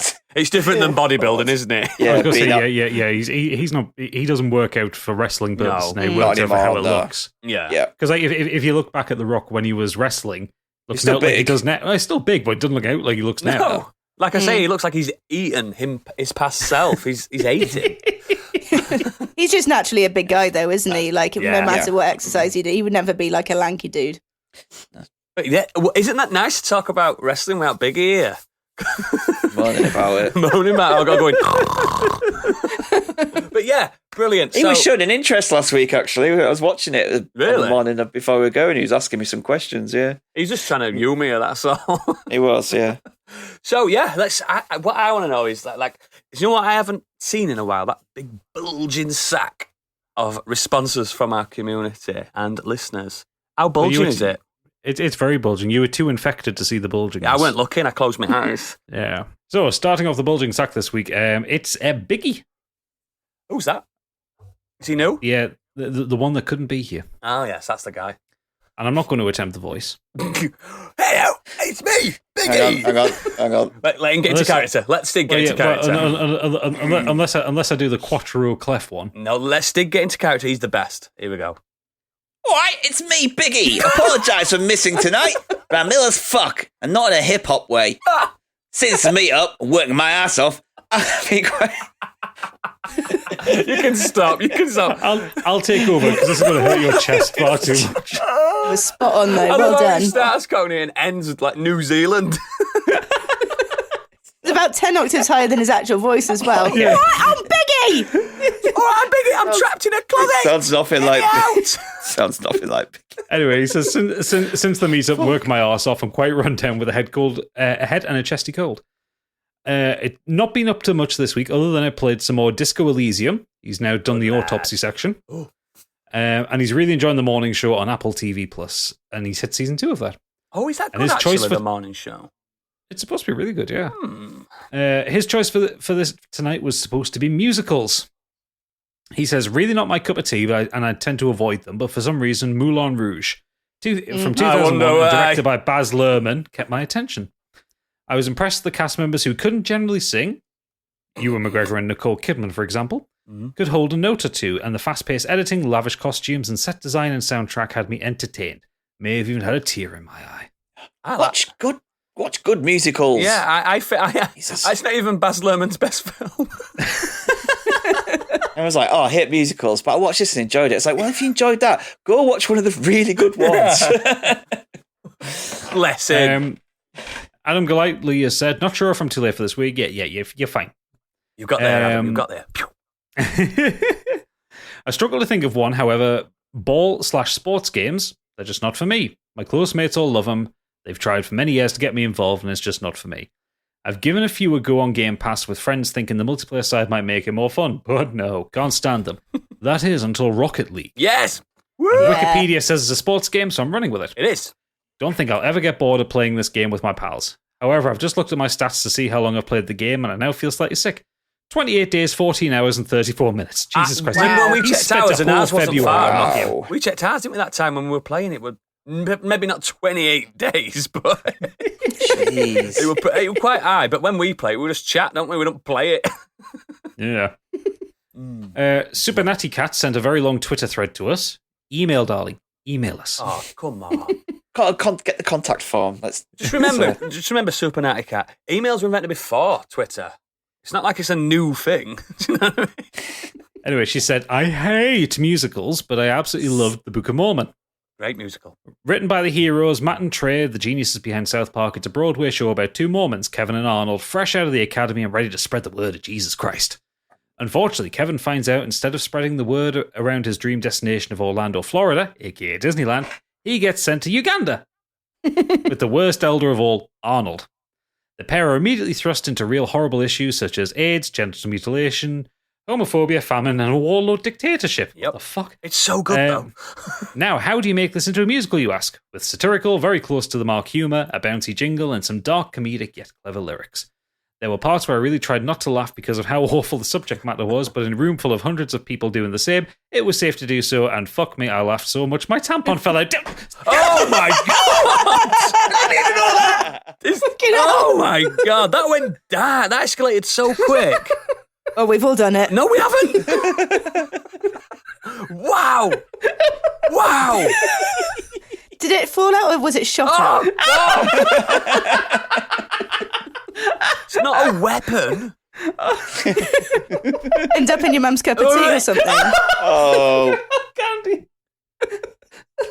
Oh, I'm done. Sorry, lads. I'm spent. I don't even eat meat. Stop talking about this kind of thing. It's disgusting. it's actually just reminded me. I Here really we wanna go. No, not that. All right. Like Book of Mormon. I really want to see this show, and so it just reminded me. 'Cause they did a tour of it, and I missed that. And it's back in London at the Prince of Wales Really Theatre good, in London. mate. It's all the Noticed best. it's on my birthday weekend next year, so I might. All the best check it songs out. from like Team America and South Park the movie. I think they're better than that in Book of Mormon. They're really good. So. Anyway, she goes on to finish off saying, that the wasn't show was it. No, I just lost it. The show was so good. In the program, the church even say they're cool with the humor and offer a few words about Jesus himself. It's touring again now, so if you can, go. I promise you will never look at Star Wars, STDs, or frogs in the same way again. The music is brilliant, and I freaking hate musicals so bad. There's nothing wrong with musicals. I don't like this. I don't like this anti-musicals. What me and Stig are going to do? We're going to do a Patreon exclusive musical podcast where we rank all the musicals. I'm not well into it. I just enjoy them. I like them. And do you know what? If you want a really good, feel-good film, Singing in the Rain is incredible. Banger, mate. Kind of buries the lead, though, doesn't it? And everyone knows the songs from that. Yeah. You'll have heard them on adverts and shit before. Smashes Clay said, so mine is super recent. Never got along with turn-based combat. It just felt slow and clunky, and it didn't appeal. I grew up playing Warhammer, so I didn't see the point in a video game that aped turn-based tabletop role-playing game systems. That changed when I tried Divinity Original Sin 2 this year. It might just be D&D with the serial numbers filed off, but it does a great job of making turn-based combat feel sharp and snappy. Players make real progression that feels meaningful and not just 2% more likely to deal critical hits when stood on their left leg. The characters and stories are intriguing. I sank 70 hours into it without any effort, and I'm really tempted to go back and play again with different party members. Hard agree. I fucking love that game. First game I downloaded on my iPad. It's so good. I love that game. I love it. Yeah, I need to play it again. Ray has said, I generally do not pay attention to rom-com films, which makes About Time such a pleasant surprise. I enjoy that. It started as a story about a boy winning his girl, but ends as a story about a man finding his happiness. Tim's time-traveling power was not the reason Mary fell in love with him, cannot prevent his sister getting hurt by bad boyfriends and a car accident, and certainly did not buy him more time to spend with his father. This sounds fucking depressing. You've never seen However, it? it did give him a second chance to relive every single day so that he can appreciate how sweet the world can be without the worries and tension of his first try. Until, eventually, he became so good at discovering happiness in life and no longer had to have the time travel ever again. And as Tim puts it, in fact, we're all traveling through time together every day of our lives. All we can do is our best to relish this remarkable ride. I, for one, certainly relish the remarkable ride with a sappy romantic comedy. It's good. I liked it. Yeah, I did. It was really good, really funny. Very good. John Cheatham has said, hello folks, war films. Never been big on these, specifically those set in the World Wars. I'll watch Mountain Blade battle movies all day, however. But in recent years, I've loved two World War films. Firstly, The 800, which is a film from China and last year's biggest grossing movie worldwide. Really? It is the story of Chinese soldiers who defended a warehouse on the perimeter of the French concession in Shanghai as the Japanese took the city in 1937. Far from the jingoistic likes of Jarhead, there's no propaganda here. It's a frank and painful depiction of the suffering of war. The men in the warehouse are really just boys. Their mums are waiting for them at home. They try and find ways to escape the approaching battle, the officers fighting to maintain order and morale. Meanwhile, because of the diplomatic mores in the international community at the time, the Japanese have agreed not to attack the French concession, which contained Western businesses and embassies. So as these young lads are fighting and dying, British, American, and other expatriates lazily watch through binoculars, placing bets on the outcome from the other side of the river. It's a striking, harrowing movie that never glorifies war, and I recommend it. I'm writing it down. And also, shout out to 1917. A technical marvel of a movie shot to look as if it's one take, even if they did do some trickery. Yeah. The coordination and planning it must have taken to have everything happen just at the right time is mind-boggling. It's also a thrilling watch. I saw it compared to more of a survival horror than an all-out war film. It's about about being massively outnumbered, conserving ammunition, not knowing what's around the corner. Again, a very good watch with two really good leads. And I'll agree, 1917 is fucking brilliant. And I don't like war films. War never changes, mate. Yeah, you'll find it does. Depends on whether Bethesda are involved or not. I think there's only 2 cuts in that. 2. Actually. I think it's 2, yeah. Yeah. I think it's 2. And Yeah, one of okay, them is... One of them's a beam in it. A wooden beam. That, and there is a part where it actually does fade to black. Yes. Back out. It's like you can't count that as a one shot. Yeah. He goes to sleep. Goes and to gets sleep. back up. Yeah. Kurt Lewin, Best Boy, has come up saying, "Hi, Emmy crew. I don't like musicals, or at least I don't like the Best musical Boy? parts of films in them. Wow. So, like the Disney films, I always hated whenever a musical number would start. What? If I had the choice, I'd watch an edited version of these films Fucking with the hell, musical Kurt. bits in them. Ethan. However, I didn't mind one song in Mulan One song? and one in the first Frozen. That's about it. Wow, I mean, They're the best Mulan's bits. not the best Disney film, but it's got some banging tunes in it. They're the best bits of the He knows films. what he did. He gave Lion King a 2-star and said the song was Fucking no hell. Oh, get out. That's like Lion King is Hamlet. Hamlet's a 5-star fucking story. And the music's incredible. Yes. It's Elton John. Tim Rice. He says, but there is one exception to all of this, and that is La La Land. To be Oh, honest, I yeah. can't Very even good. explain why, as it's perhaps even more of a musical than some Disney films. But for some reason, I love it. Maybe it's because it's got more talking in than other musicals, so it's less of a musical. And there isn't to be actually fair, that many songs in it compared to other films when you look at the soundtrack. He doesn't like fair, music, does He he? likes this musical because it's less of a musical. There is a probably 40 to 45 minute part of this film where no one sings. Starts off with loads of songs. Then there's a massive section in the middle where no one talks and ends with some songs. Before I even saw it, that was on nearly every review I watched of the film. It's like, there's a bit with no music. It's a musical without music. Some bits. That's why he likes it. Appealing to all audiences. It's such a modern classic, that Good one, film. isn't it? It felt Good like film. it could have been filmed with the exception of the modern elements, but it felt like it's something that could have been filmed in the 40s or 50s and it wouldn't have been out of place. He does go to redeem himself slightly, Stig, where he says, maybe it's because I really love the story and the characters, but yeah, I love it, and I hope I can find some other musicals I'd enjoy just as Tick, much. tick, boom. So he's open to it. And then he finishes off saying, not media related, but I also like the theatre musical Blood Brothers. I hope they make a film of that one day. I have seen that. I went with high school to see Blood Brothers. Really good. But yes, that is the mailbag for this week. Oh, we've unleashed. We are unloaded. And it feels good. Right, we've got some socials. It doesn't feel good. We need to have words about Super Natty Cat. I think we need to ban her. Yeah. You are not emotionally recovered Super from that Natty Cat one. is not allowed to send feedback until next episode. That's her ban. Okay. Glad we've got See what that I one did there? down. See what I did there? Yeah. I'm if anything, I'm a kind host. Right, so Merciful God. Ooh, calling me a god. Right, the goddess is going to do the socials. There you go. As always, you can visit our website, modernescapism.co.uk. On there, you can find a link to all of our socials, contact details, and our merch store. If you've got any comments or feedbacks like Nat, or if you'd like to contribute Oh, not like that. to our heaving More set, like that. maybe your tampon stories, but you can fill out a form on our website, tweet us or email us on modernescapismpod@gmail.com. We also have a Discord server if you'd like to join our community of listeners for a chat about the podcast and many other aspects of pop culture. Pop culture. And escapism. Pop culture's in there as well.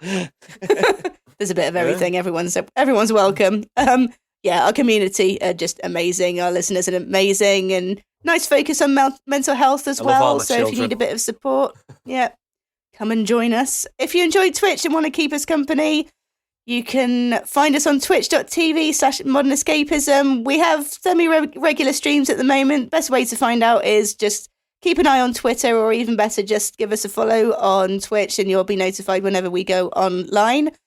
We've spoken about our Patreon. If you're feeling generous and want to give us a bit of extra support so we can continue to bring you new content, please consider subscribing on patreon.com/modernescapism. Any contributions are greatly received. And if you want to support us in a non-financial way, leaving us a 5-star review wherever you can makes a huge difference. And we really love to read your feedback as well. Next week, our subject is your favourite tech in the last 10 years. I'm so excited for this one. I'm going to say you boys are going to have a field day. Oh, tech. Oh, look at Gadget. He's just like, he's looking around his room going, tech. There is a lot of tech in here, and this. So, yeah. What's that old Greg? He's just like, I got this one. Yeah. Like this. I got that one. This is as close as you can get to Bailey's without getting your eye wet. Ever drunk Bailey's from a shoe? Yeah, it's tech. Big tech episode. So, I know some of us community are like really old. Like Biggie's probably going to talk about Betamax and stuff like that, or maybe his vinyl player. No, that's why we keep it to the last 10 years. The wireless. So yeah, let's. It could, because it's going to be a really nice positive. The last decade has just been great for tech, so I'm buzzing for that episode. Oh, it's going to be good. But yes, that is the show. Thank you for everyone that wrote in. Thank you for listening. Get well soon, Biggie. We miss you. And for all the patrons, we will meet you around the back and we'll have a little bit of fun. But for everyone else, good night.